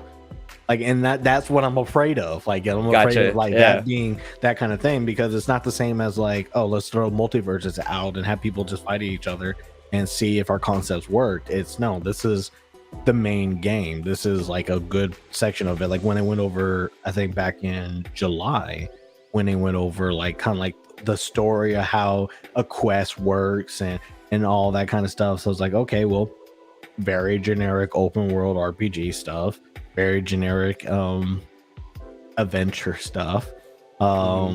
So what am I going to do in the demo? It's like, oh, you're going to go and do those very generic stuff with these very generic powers, blah blah blah. And it's like, I think I'll probably just wait. Like, I think I don't want to like do something and I psych myself out of it. So, and maybe that's not smart. It's probably smarter to play the demo and see if I actually like it at all. But I do want to support it in some way. Like you do want to be like, hey, I'm willing to take a chance like I do other games, and that's how I see it. Like I always take chances with a lot of. I feel that I'm in a similar aspect. I personally try to stay away from demos for the most part, unless I really need to figure out if I'm gonna like this game or not. And I'll just kind of go, okay, you know what? I'm sold on it. I'm in. Same thing I do with like movies. When it comes to movies, you gotta do your first trailer and maybe your second trailer has to get me, because if they don't, then I don't care. I will go watch it if somebody asks me to go watch it with them, because I just love going to the movie theaters and stuff like that. But for me personally, like, it's one of two things, whether it's a game or a movie, that you got to get me into the hook to go into it, and then from there I'll go for the most part cold turkey, unless just I really want to find out more about, and then I'll just go and find that out on my own at that point. So I get where you're coming from, because sometimes you just kind of have to do it that way, and sometimes it ends up being better because you psych yourself out doing all the extra stuff to then finally be like, well, you know what, I don't know if I want to do this anymore. Yeah. You know what? Just kind of talk about like another topic like that too. I was surprised that they had video game adaptations as an award, and I was also surprised about like all the titles that were in there, because I was like, Arcane was last year. That was unfair for that to be in this category of stuff. I think it fell in that point where, unless this was the first day they were doing this, but I think it fell in that point since the Game Awards comes out in early December. I think their cutoff period is like some point of early November or like late October to be submitted for this year, and if not, then you're eligible for the next year. Is how they do it. And I can't remember when Arcane came out, but I think that's probably what happened if it came out last year. Well, I know Arcane, even though with the 6 episodes, it was still a weekly release. It wasn't every come out. So it had to happen over like a long period of time. But it was still like, yeah, but it just seemed like you were like, oh, it was only one title, from last year that anybody remembers. Let's go ahead and add it or whatever, right? And it was just kind of like, yeah, but at that point it was gonna win definitively. Yeah. At that point, I love the Cyberpunk. I even kind of enjoyed the Uncharted game. I mean, Uncharted movie a little bit. Like as far as like a solid production, I think that's what it was. I got my own issues with it, but my issues were kind of there before the movie even started. Right. They were just kind of enhanced because I kind of known how things were gonna play out.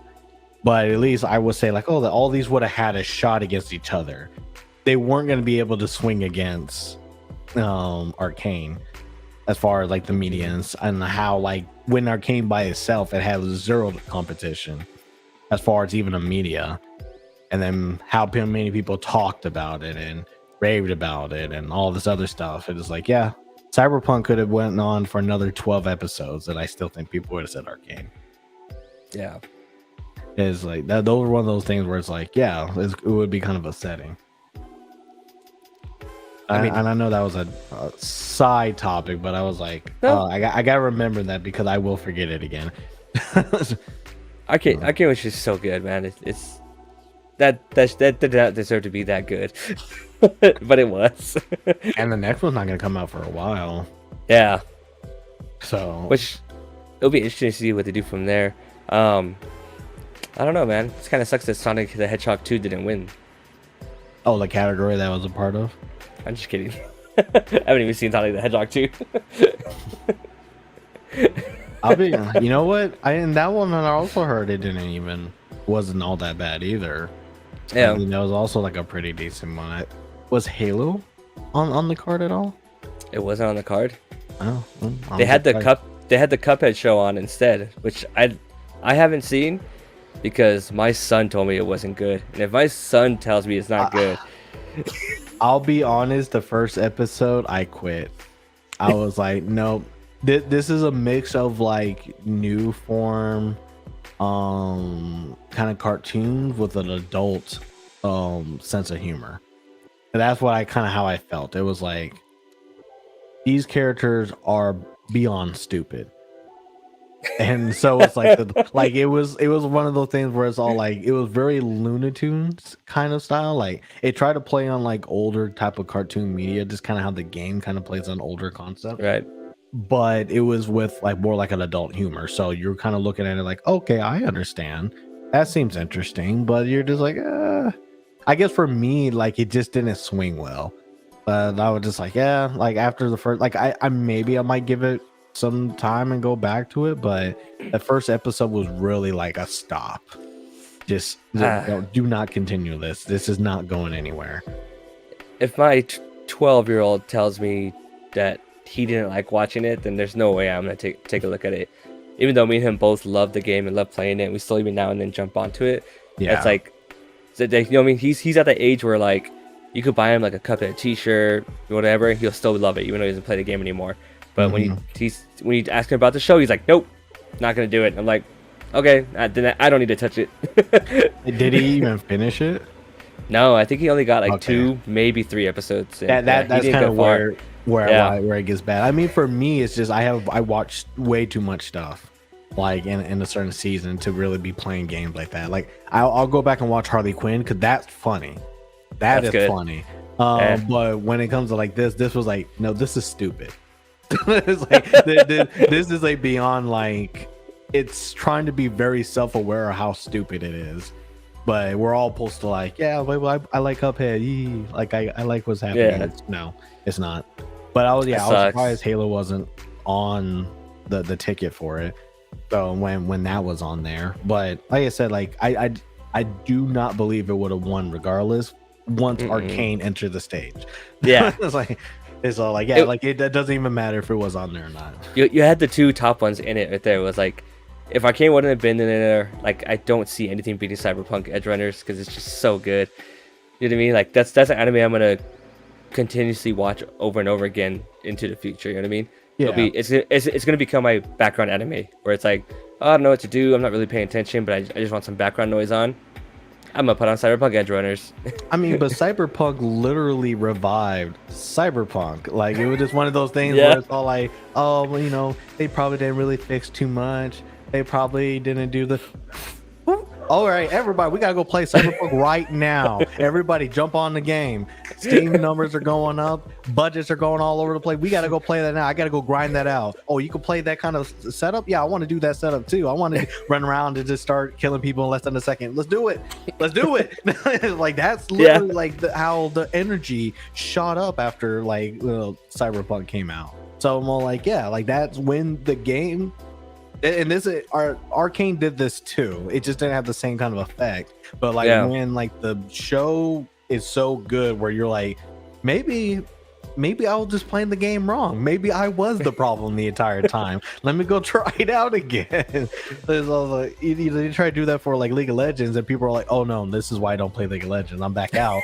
But it's like Cyberpunk was all like, "Oh yeah, hey, there's some crazy builds and stuff, you know. Oh, maybe I can be a better hacker. Maybe the hacker stuff isn't so gimmicky." It was just one of those things where it's like, oh yeah, this is probably gonna be pretty dope. So like, you have to give it credit. Like, unfortunately, there isn't another Uncharted like game that's gonna come out, so it's not like they could really like, bring it back to life. And Last of Us is gonna come out till next year, so there's nothing that's gonna really help Naughty Dog in that aspect. But it just wasn't that strong of a contender. And when it comes to what Cuphead's done. Like, and so they're just making content for content, just to keep it all in our minds at this point. But the only way Cuphead's gonna make a revival is if they make a completely new game, and even then it's gonna take forever to happen. And I think at that point, it could have the possibility of still being able to do like selling T-shirts, plushies, all that stuff. I just don't. When it comes to adaptations for a show and stuff like that, I don't think they're definitely gonna go like, no, we're not gonna do a show on it and anything like that.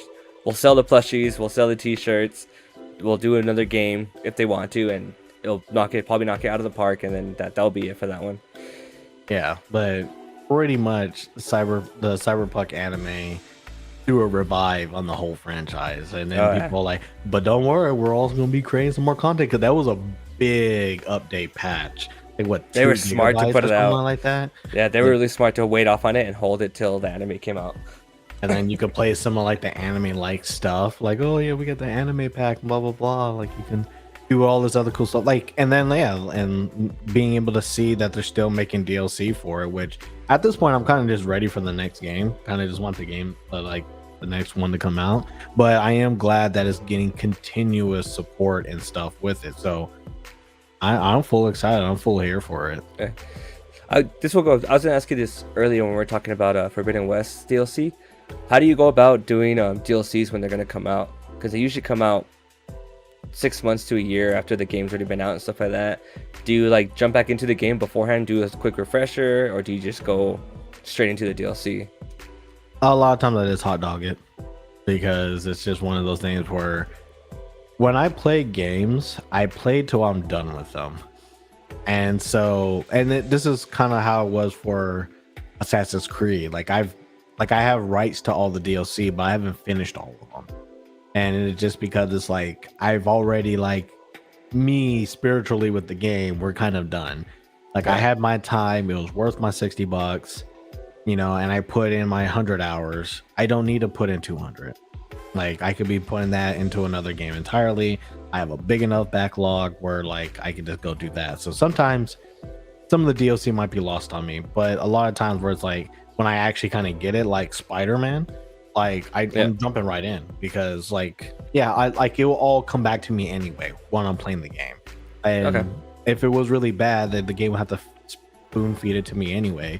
But I mean, I got used to swinging, I got used to the combos again by just doing the missions and stuff. So all the muscle memory comes back. Like, that's just kind of how gaming is. Like, once you kind of done it a while, you may not be as good as you were before, but it all starts coming back to you eventually. So yeah, a lot of time when it comes to DLC, I'll just jump into it because I want to finish it, like actually enjoy it, but also I have the plan of finishing it as fast as possible.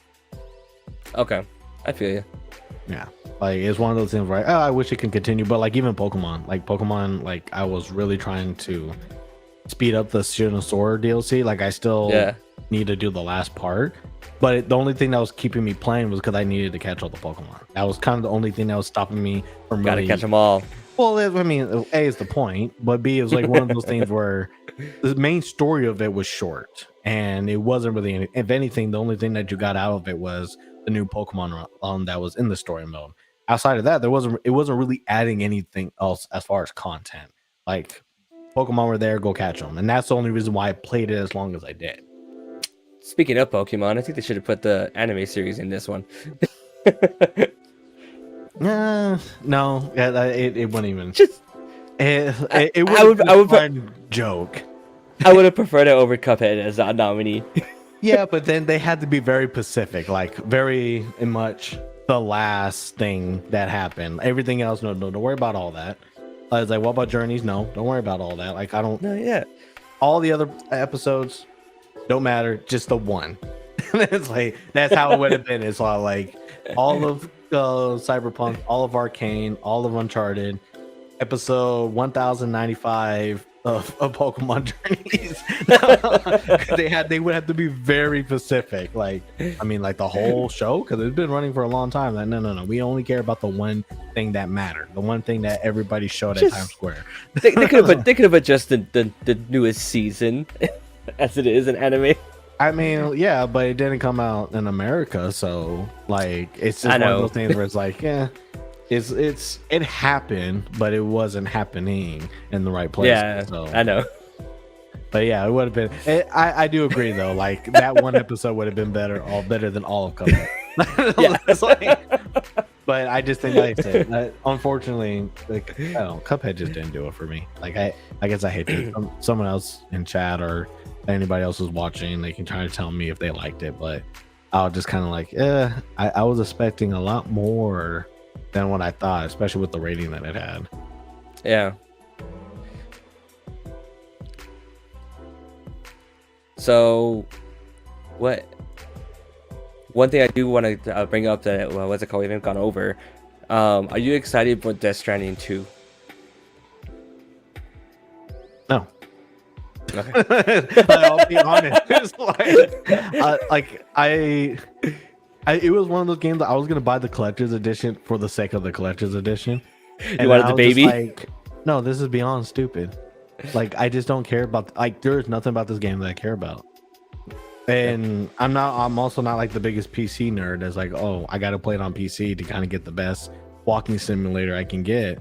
But it was just kind of like, it didn't catch me. It really didn't. Like, maybe it was a lot better because I know some people did say that they ended up liking it at the end of the day and stuff. But again, it was one of those things where it's like, I don't have enough time to give out to every new concept that comes out. And quite honestly, this concept's not selling for. If anything, I'm still trying to figure out what the concept is. It's all like, I don't know. Why is there a baby in a canister? Like, I just want someone to tell me. I really don't want to play the game to figure it out. Like, it's not one of those things. I guess I hate it because it's like, yeah, I mean, the trailer looked dope. Kojima doing dope stuff, trying to do all this other dopeness, but I would just like, I know I'm not gonna buy this. Like, I'm not gonna play it. Like, even as a joke, I'm not gonna. I still haven't bought the first game, even after it being on sale for so long. What if the second one doesn't have a huge connection to the first one and it's different? Would you try it out? No, or because the concept still didn't sell it to me. Like, if you just tried to say, okay, what did I see yesterday? Was it interesting enough? Like, all I saw was a girl running away with a kid and successfully failed that mission. It's like, literally got walked out, was able to get around everything, got shot. We don't know what happened to the kid, but I'm assuming the kid got shot too. It's like, and is it a revenge story? Like, I didn't get enough. Like, I know he likes to do stuff in an abstract way, but like, I wasn't really sold. Like, it's just one of the things where, like, it could have been better, but I wasn't the target audience. It's people who have 150% faith in what Kojima does in order to touch this title. No, yeah, I'm right there with you, because when the game come out, I talked to a person who was really into it. They bought the collector's edition and everything. And then I talked to them about it, and they were like, oh yeah, I love it. It's like, oh, what's so great about it? They're like, oh, well, you do this. I'm like, okay. And what else? It's like, oh, well, it's because it's like, okay, cool. I get it. And even to the point where, like, my bassist Will got sold on it after a while from talking about it, hearing reviews about it and stuff like that. And he's going like, that sounds like the perfect game for me. And I was like, cool, like, let me know what you think about it when you play it. And he still hasn't, I don't think he's played it to this day still. You know what I mean? So because of those things where it's just like, okay, yeah. Like, if the comment right here just kind of sums it up perfectly, where it says, finished it, but yeah. Pretty much. Yeah, well, I know you're talking about Cuphead though. but it's Oh, was he? yeah. I thought he was talking about Death Yeah, Stranding. It's perfect for Death think he Stranding. yeah, I think he finished Cuphead. But yeah, and that's what I'm talking about. It's just one of those things where it's just like, uh, yeah, you didn't do a good job getting me, but I know I wasn't the audience. The trailer looks dope, though. That's the one thing I say about Kojima. He makes some awesome trailers. I mean, a lot of the trailers were dope yesterday. A lot of them were clean, high production and stuff like that. Even games that just seemed like they were indie seemed like they had the money behind it. You know, it was just. It just still doesn't change my mind. I have to do a double take because I need to check out this trailer that they put out yesterday, but I need to play the first game that's already out, and that's the new Star Wars Jedi Survivor. Yeah. But the first one, I need to play the first one because I'm a huge Star Wars nerd. I heard nothing but good things about that game when it came out, and I really wanted to play it. And then it had come to Game Pass. I was like, cool, I don't have to buy it. I could just play it. And I just haven't gotten to it just because of just me with school and stuff like that, and just not putting the time into it and putting my time into other games like Vampire Survivors because it's so much easier and quicker to play for me. Well, and then I mean, I talked about it yesterday too about Jedi Last or whatever it's called. I think the new one's Jedi Survivor, but it was one of those things where it looks cool, but when my experience playing the game, I would just kind of like, yeah, like I think I'm behind it, but I think I'm getting bored. Like I think like I ended up to stop playing the game because like I was just kind of like, yeah, it's cool. Like you're like, oh, I kind of wish for a Star Wars game, kind of something like this. But then it was just kind of like, I guess the interesting parts or the concept or the content wasn't really hitting me.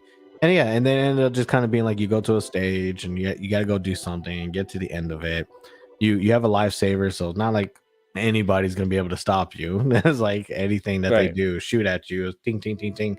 But the trailer yesterday, I feel like did a good job. If you were even remotely interested in it, it does feel like it's gonna be a different game. It does feel like it's gonna be exciting. Like you guy literally was two sabers. It's like, nah, nothing's hitting me, kind of thing. And I'm like, yeah, people are gonna be excited about that. You know, that gets the dopamines going. Yeah. But I was just like, if they do better at it, yeah, I'll probably give it some chance. But I was winding down as I was playing the first game. You're probably gonna have a definitely different experience on it. It's just this is kind of just how I felt, so don't take it like as law. But I'm excited to play the first one. Yeah, but it was one of those things where like I was enjoying it until I realized I wasn't anymore. But I can't say I hated it. Like I'm not gonna say that. Like it wasn't a bad experience. Gotcha. I'll have to check it out. I'm gonna want to check it out. I need to check out the first one. I can't wait till the new year because then I'm pretty much almost there when done with school, and having that free time is just gonna be so glorious to be like, what am I gonna do? Oh yeah, I could just play a video game for the rest of the night before I have to go to bed. Free time and money. Yeah, and you need the second part too, because some people got free time, they don't got money though. it's like you gotta make sure both come together. This is where I have a lot of the blessings of like the games I want to play, either I already own or they're on Game Pass, and so if I'm gonna get them and I want to play them, I will buy them before they leave Game Pass, so I can at least get the discount. You know what I mean? Try it out, yeah. Yeah, so that way at least when I buy it and I try it out later, it's like cool. At least I bought it discounted instead of buying it right then and there full price because it's like, oh, I'm gonna play it right now, even though it's a 2-year-old game. You know what I mean? Yeah. Oh, what do I say? I mean, I didn't even know where to kind of go with that comment, to be quite honest. Like I'm still trying to remember like a lot of stuff with that game. I like to kind of give some kind of feedback on it. This is why I need a list of some of the stuff, because now I'm starting to get to like the bottom of the barrel, and I'm trying to like, what was all the things that came that showed out and stuff. Lucky for you, I have a list. Yeah, but I haven't checked out this trailer yet, but I was listening to the other podcast while I was cleaning up my room today, and they were talking about this game, and this is one of those ones where I'm kind of interested in it, but it's also at the same time where I need to play the past ones because I have them. I just haven't played them yet. and that's the old creator of the original BioShock 1 and 2. Hmm. They showed the trailer for his new game, which is called Judas, and they're, from what I've heard from them talking about it, and it seems like it's going to be another BioShock type of game like that, but just it looks really, really nice, and it looks very, very promising and stuff like that. But You know what? I You haven't seen do the trailer or remind me anything. of. You do remind me of a game. I don't know the name of it. It was a pixelated game though that looked really good. I'm trying to remember. Like it was right before it. They showed it a little bit right before they started the actual. It was right before the Street Fighter trailer, and then they went to that. Okay. And then they started the Game Awards. It was a really good game. It looked really nice, but it's one of those. I don't know, it's a style that I still can't explain. That I see a lot of people do in indie games, where it's like pixel art, but really it's like a little bit above stick figure pixel art. I get like everything seems like it's Hmm. really detailed and stuff. But like the characters, you can't tell their face at all. They're the face is almost like 2 pixels, but like hair and stuff is just a lot more flowy stuff. I gotta go bring it up, but it Yeah, is that one of one. those. It was a funny game. Send me the list, and I could probably put it out, or I put it in chat or something. But I want to put it out because I think it's warranted. That's like this is probably a game to look out for. I'm not seeing anything that you're talking about, but maybe it's just because I don't know it. But as you do talk about that or look for that, I'm gonna talk about. I want to play Baldur's Gate 3 because I Which was one? a freaking Baldur's Gate 3.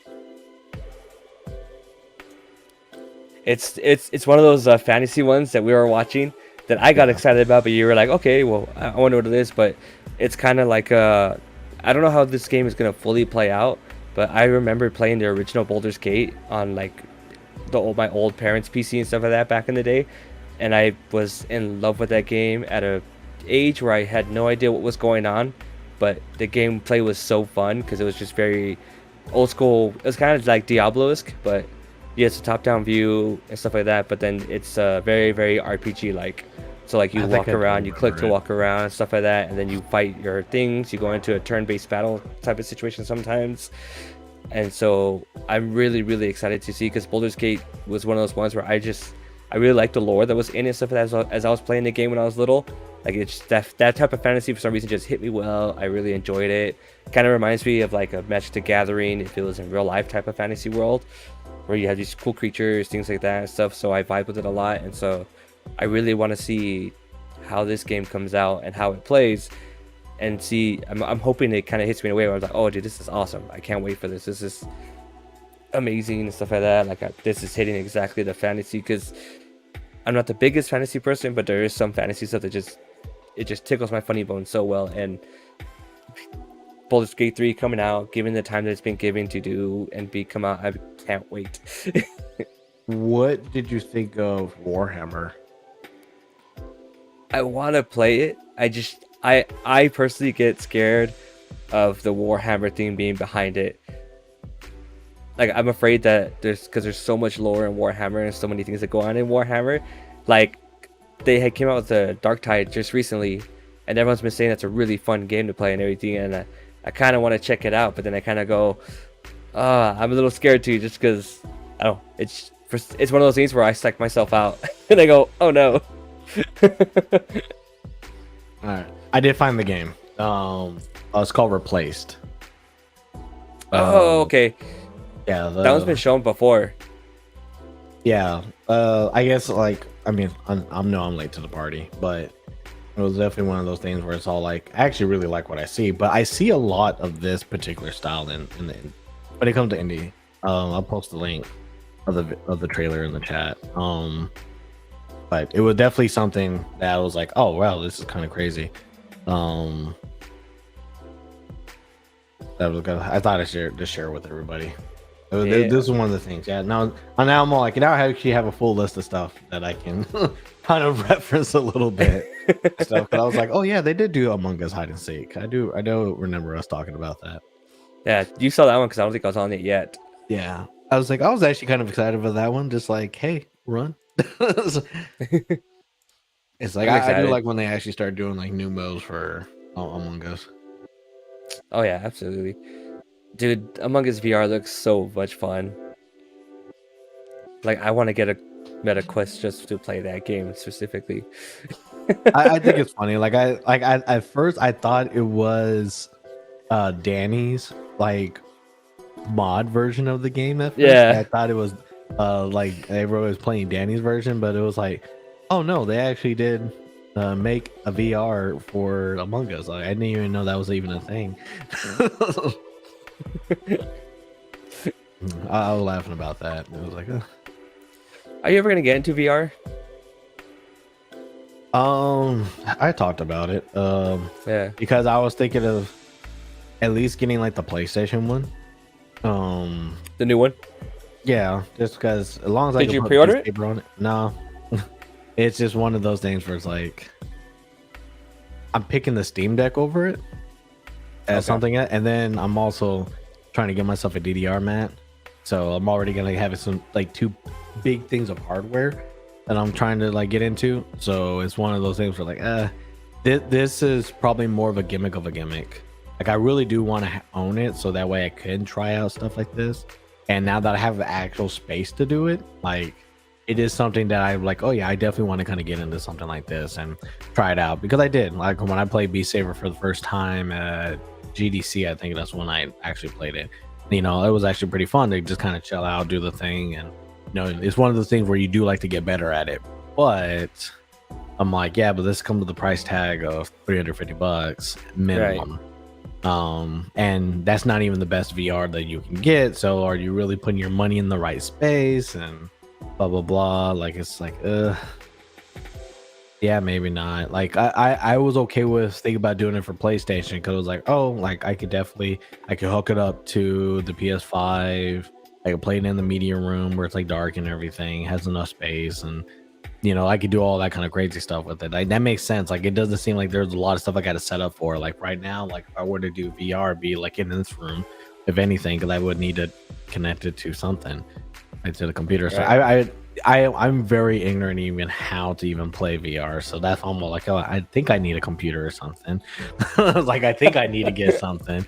So it's all like, if I need to get a computer, then this is the only one that's gonna be able to run it. So that means I'll have to clean this area up a little bit so I can at least like attempt to play it. Move around. Yeah.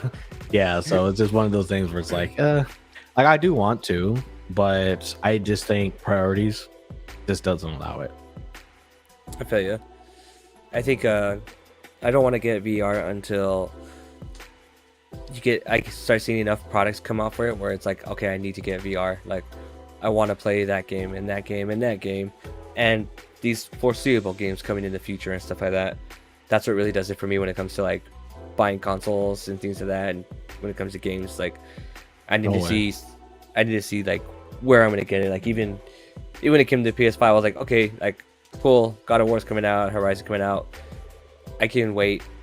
And it's literally right now, it's like, okay, Final Fantasy 16 is probably the one that's gonna make me finally go, okay, I need a PS5 for that game.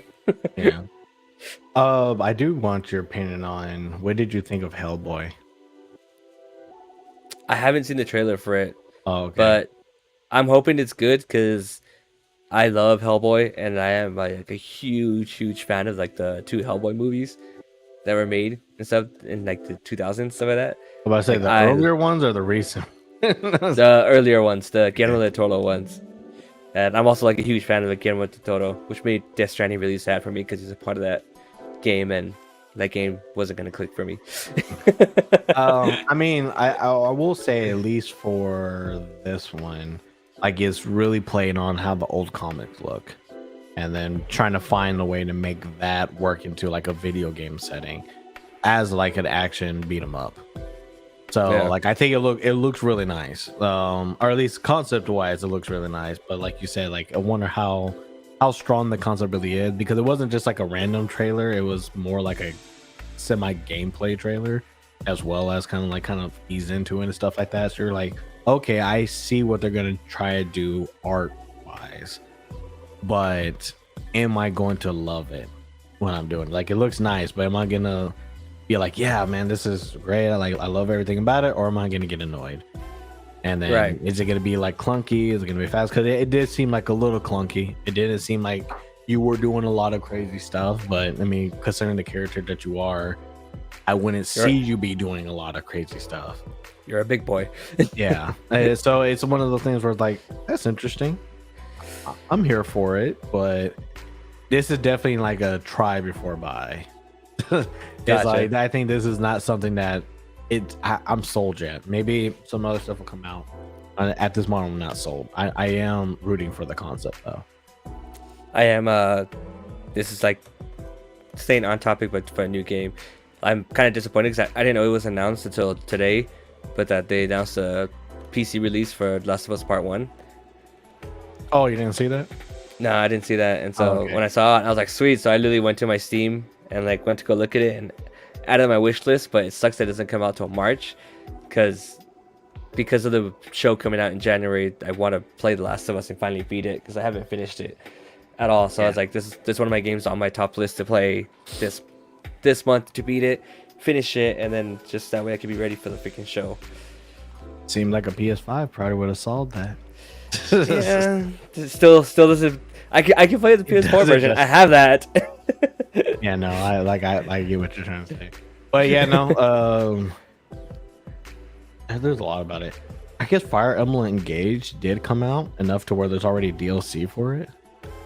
Well, I think they should announce, because I think it comes out in January. So it's not out yet. No. So I they think it just comes out in demoed January. DLC before the game even came out. I think so. I was actually very surprised I was able to buy the next installment of Fire Emblem as cheap as I did. Three Houses. Three Houses was actually the first one. The one that came after it was Three Heroes, and I was like, "This game's $30 for Black Friday? Dang. Unheard of." I don't think it's bad. I'm just surprised, like, because it's like, it looks like it's like a direct part 2 to the first one, Three Houses, because like the 3 main characters are on there as well. So I was just really surprised, like, oh, okay, well, I'm surprised that this game went down $10, let alone like half. Yeah, especially for a Nintendo first party game, they usually don't go down that much. You know what I mean? I'm still mad about the Mario Party game. I wanted to get Mario Party so we could play it, because I think that's something cool to play on stream. That'd be fun. To be able to try to play like Mario Party with stuff. Just to see how that kind of works out. Yeah, they announced I think they announced the DLC because it comes out January 20th. So we're literally a month away from that game coming out. Yeah, that's kind of weird. I was just all like, DLC? Like it was, damn, man, y'all bold. It's like, I know the game is gonna be good. Y'all already like, up DLC, let's go. I think they're banking on how well Three Houses did, to the point where it's just like, all right, Three Houses was so good that everyone's gonna love Engage, and we'll see. Because I love Three Houses. That was one of those ones where I didn't get to finish because I started school. I started school around that time and everything. Mm-hmm. And what's it called? So I fell off of it. But seeing Fire Emblem Engage is one of those ones where I see it and I'm like, okay, cool. I like it, but I don't know if it's gonna click for me like Three Houses is. So I don't think I need to buy it yet, or don't want to buy it yet. Now I do want to pull up some stuff while we're counting down to like the end of all this, of some awards that were just kind of weird. Like, I didn't realize these happened. Like they must have happened in the spot that I just couldn't see it when everything was happening. But they had the award for best esports event. Yeah, I thought that was weird, and it was just kind of like, okay, 2 of them are run by like one company. One's like the one that runs every year. Like, what was the criteria about this? Just whatever one we liked. I think so. It's a weird category. Like, honestly, I think this is one of those categories that they're trying to branch out for esports, because esports is becoming such a huge thing. But I don't think this is one you need to necessarily have a voting issue or give an award to. You know what I mean? Yeah, I guess it was just one of those days, because like that's how like the next 4 are, right? Like best esports coach, best esports team, best esports athlete. I felt like, and then of course best esports game makes more sense to me. Everything else seemed like it was like, hey, we kind of want to recognize esports a little bit more, I and get we do want to shake, the people who are doing stuff in the scenes to validate the scene more. yeah, I get esports game, like that's definitely like the top one for it. I get athlete because it's getting to the point where like esports is a big huge thing. So Hmm. going best athlete, I can understand that, but at the same time, it's kind of hard because how are you gonna judge a player from a League of Legends player to let's say Call of Duty player to a Smash player to a Street Fighter player and try to compare them and say this person's better than this one for the year? Yeah, so like the what is it, the logic falls through. Yeah, Because then you get into like best T- esports coach, and you're like, I don't know who these people are. I that's mean, you gotta be. that's more on me, but I'm Yeah, like, are these people even in the same category? I just wonder how they. It says performance and conduct on it, which is cool. I wish Hmm. they would on the descriptions for each one to kind of put like the goals or things that they did for the year. Yeah, Like, oh, that they're if I was a coach, they won this, they did this for charity, etc. I mean, just like a small list.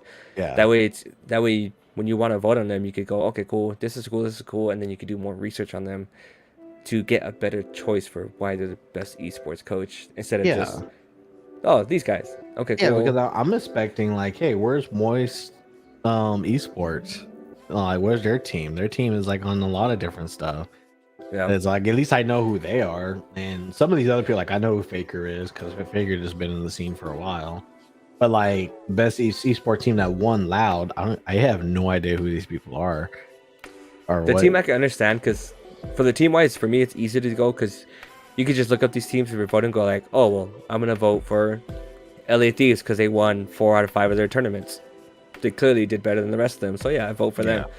Team is one of those ones I could easily understand, and it would be teams, game, and then I think coach would be the three that I would choose as the categories. Because athlete's going to be really, really hard.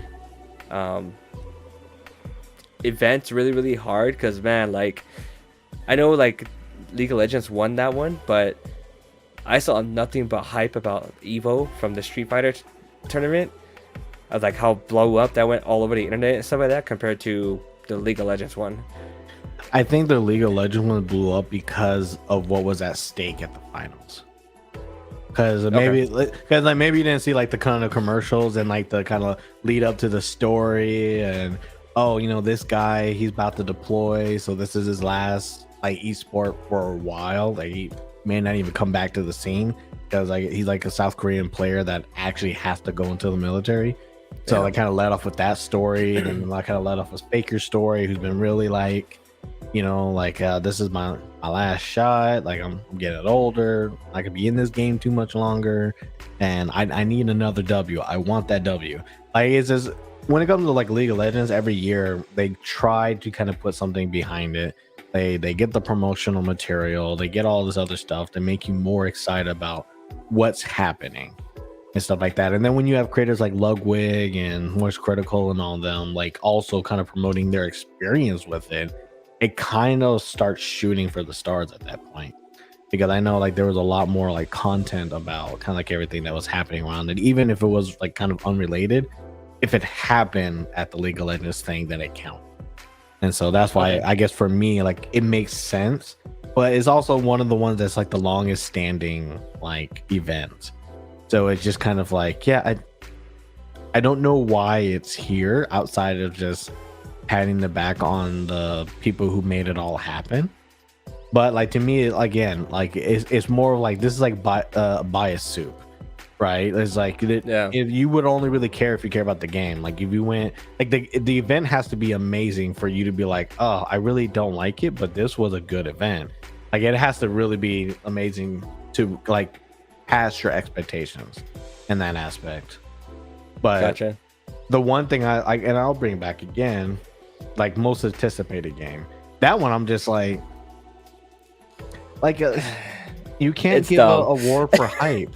Who had Yeah. the most hype but didn't deliver yet? That's basically what this was about. Like who had the most hype but didn't deliver? And then Yeah. it's like, oh yeah, we have to give it to the Legend of Zelda that had like 2 trailers that wasn't even full gameplay. Yeah, that one had the Yeah. most hype. I'm like, no, it's like that was dumb. It was dumb because you knew Legend of Zelda was gonna win, even though it's Yeah. like it didn't really deserve it at the moment. But at the same Yep. time, it's like it's dumb because this trophy shouldn't have existed. Like it didn't really benefit anybody besides just giving another like win to Nintendo. Like here's the W because it's like it's all like, but what do we get this for? Best anticipated game. So best I want to play that trophy. Yes, so that's exactly what it meant. Okay, well, are you gonna give a raise to the marketing team then? No. It's like, but that's basically how I read that. It's like, oh, okay, sure. That one I could I totally, don't mind no firing off. Like, yeah, we don't. I need could totally no- see Nintendo going like, "Oh, you won best anticipated game for Legend of Zelda." They're like, "We outsourced that marketing for it. It's not even in house." Guess they did their job. It's like we take those, right? It's like we take those. A win's a win. They'll be like, "Are you gonna give it to the marketing team?" Nah, we're gonna keep it over here. Oh, no, this is ours. We deserve this trophy. Yeah. And so yeah, but it's all like, they're just all doing their job, and then they get a award. Like, who's there to accept that? And it's like, oh no, they're just firing off. Like it's just a side award. Oh, okay. It's like it wasn't. It's like, I guess day in the life of a developer at Nintendo. We win stuff we weren't even a part of it. Yeah. But I think that's where that comes to a close. I think we were able to kind of talk about a lot of the stuff happening. A lot of stuff to look forward to. I think that's kind of what it comes down to. 2023 is going to be a big year. I don't feel like anything was truly robbed. I just kind of felt like some stuff just didn't really have competition. So just for the type of game it was unfair for some games to even be in the same room. A lot of it was like, middle school basketball player versus Michael Jordan kind of aspects. It's like, this shouldn't have happened. But at least I didn't feel like some people got robbed of their title. Like I feel God of War won the ones it probably should have, and Elden Ring got the ones that everybody felt like that one should have won. Let's say Game of the Year. I'm kind of happy for it. My vote was probably for God of War in that aspect, but I'm not mad. I'm like, these two games are really good games in order to kind of say like, oh yeah, well this one won it more by like 2 points or 0.2 points. Like that's probably what it came down to, which honestly, is not enough. So, and I look down at it. I look at it. Yeah, Multiverses did win best fighting game, and looking at what it was competing against, it's like, yeah, no, I understand. Like it's probably one of the only games on this whole list that lasted more than a month. Like some of this stuff was just like it was definitely in the cards for it to win. So it's gonna be exciting for next year. Event. Yeah, it was definitely a good event. The only thing probably that was bad was like at the end, where like basically that kid ruined the entire thing, and people are still trying to figure out like what was his. He literally just impostered himself up there, and it's literally he was trying to hide, because we were talking about it, like we were talking it on stream. It's like, who is this kid? He looks more out of place than like everybody up there. And it's like, all these adults, and then some kid that just like, I'm his dad. But then like he's in the back, and it's like, did the developers must have not saw him, or like he just like stealthily walked up there, and they just never turned around that one time. I think I saw like 1 or 2 of them kind of look at him, but just kind of look like, is he supposed to be up here? We don't know. This is our show. Literally the people were up there. They were all from Japan, so it would be more. Yeah, it would be more embarrassing to address it than it would be to like actually, because it was just like, yeah, let's just go on with it, and then it was just like he says something, and people were just like, okay. The claps are great. Yeah, it was just like, why? No, it's like it was this confusion. So it was like, and that's how you had to end the entire event that went perfect. Yeah. Like not like a big thing. And I heard he got arrested. after all that. But That's what they that's said. But something I think they let him go. I think it was just like he got arrested, but they're like, oh, we're just gonna let him go. yeah, I doubt he would have got charged with anything because he didn't do anything bad. He didn't throw anything at anybody, and what he said was just nonsensical. Like, it was just when someone repeated it to me, and I was still like, what does that even mean? Why was this a thing? Yeah. Why did he had to do it on stage? Like, I mean, he didn't even say it like, with confidence. It was just kind of like, Oh yeah. I had seen like a couple of tweets and stuff about someone who like knew him and like they're talking about it. And I think he's supposed to be like some prankster. And it's like, okay, well, if you're supposed to be a prankster, that was a really bad prank. But whatever. It's a moment they'll move on. At that point, you just performed it bad. Like, Yeah. you perform, like everything else was just kind of weird. Like, oh shit, they can see me on the screen. Oh shit, they changed it. They changed direction. The sound of it's all like, and you just see the camera guys are just all like, we are seeing this, right? Camera 3. Yeah, no, I'm seeing. I mean, he didn't disappear. He is real. Okay. Just go to camera 4 just to double check. Oh yeah, it's still there. Okay. Yeah, that was probably the only thing that you would kind of consider ruin the event. But even then, that wasn't really enough to really kind of stop it from being a really good event overall. It was just like, that's the weirdest thing. You know what it is? It is the kind of weird, perfect way to end a gaming awards thing, because since there's so much trolling in the gaming community, it just kind of went with like because you get a lot of those trolls where it's like, oh, okay, that's how you're gonna troll me? Whatever, move on. Yeah, but now that kid's known as the Bill Clinton kid, it's all like that. Now he has to have that like on him. It's all like, he missed his chance. I mean, like, he missed his chance to be something kind of legendary. Now he's just like, okay. You kind of blew your. I mean, some people, I probably saw somebody that was like, oh man, I love this kid. Oh, right? No, yeah. It's like, it's all like he didn't do anything grandstanding. It was so bad. People would have probably felt bad to press charges. Like, yeah, like, man, can you just leave? like we held you in here because we had to do something, but I need you to go. And I think on mic they said you need to go. Like, I think it was like really like underneath the mic, but like, you need to go. It's like, you're cool, you did your thing, you didn't go out well, you're banned from this ever again. Probably. That's pretty much how they probably would have started, because I mean, someone would have found them on the internet. With how AIs have been happening in the last week and how good they are, especially I tried out the chat GTP or whatever it is. People would have found you. Like, now that there's just stuff that just does the job for you, so it's not like you would have been able to kind of hide from anybody. So it's just one of those things to do what you need to do, and then consequences, whatever. But I don't think anybody's gonna be that hard on them. It just gonna be stupid. It was just funny though. It was. I did laugh. Yeah. But with that, we are definitely over time. I had to say that last part because that's exactly how he ended it. Just to kind of talk about that. Everybody, thank you for joining us today for another episode of Gaming Over 30. We are working on the audio podcast. We are currently working on episodes 13 and above. Try to get their audio kind of straight out before we add them to Spotify and everything like that. So please look forward to them. But I think right now we got 12 episodes to kind of catch up on. You'll be kind of doing that for a little bit.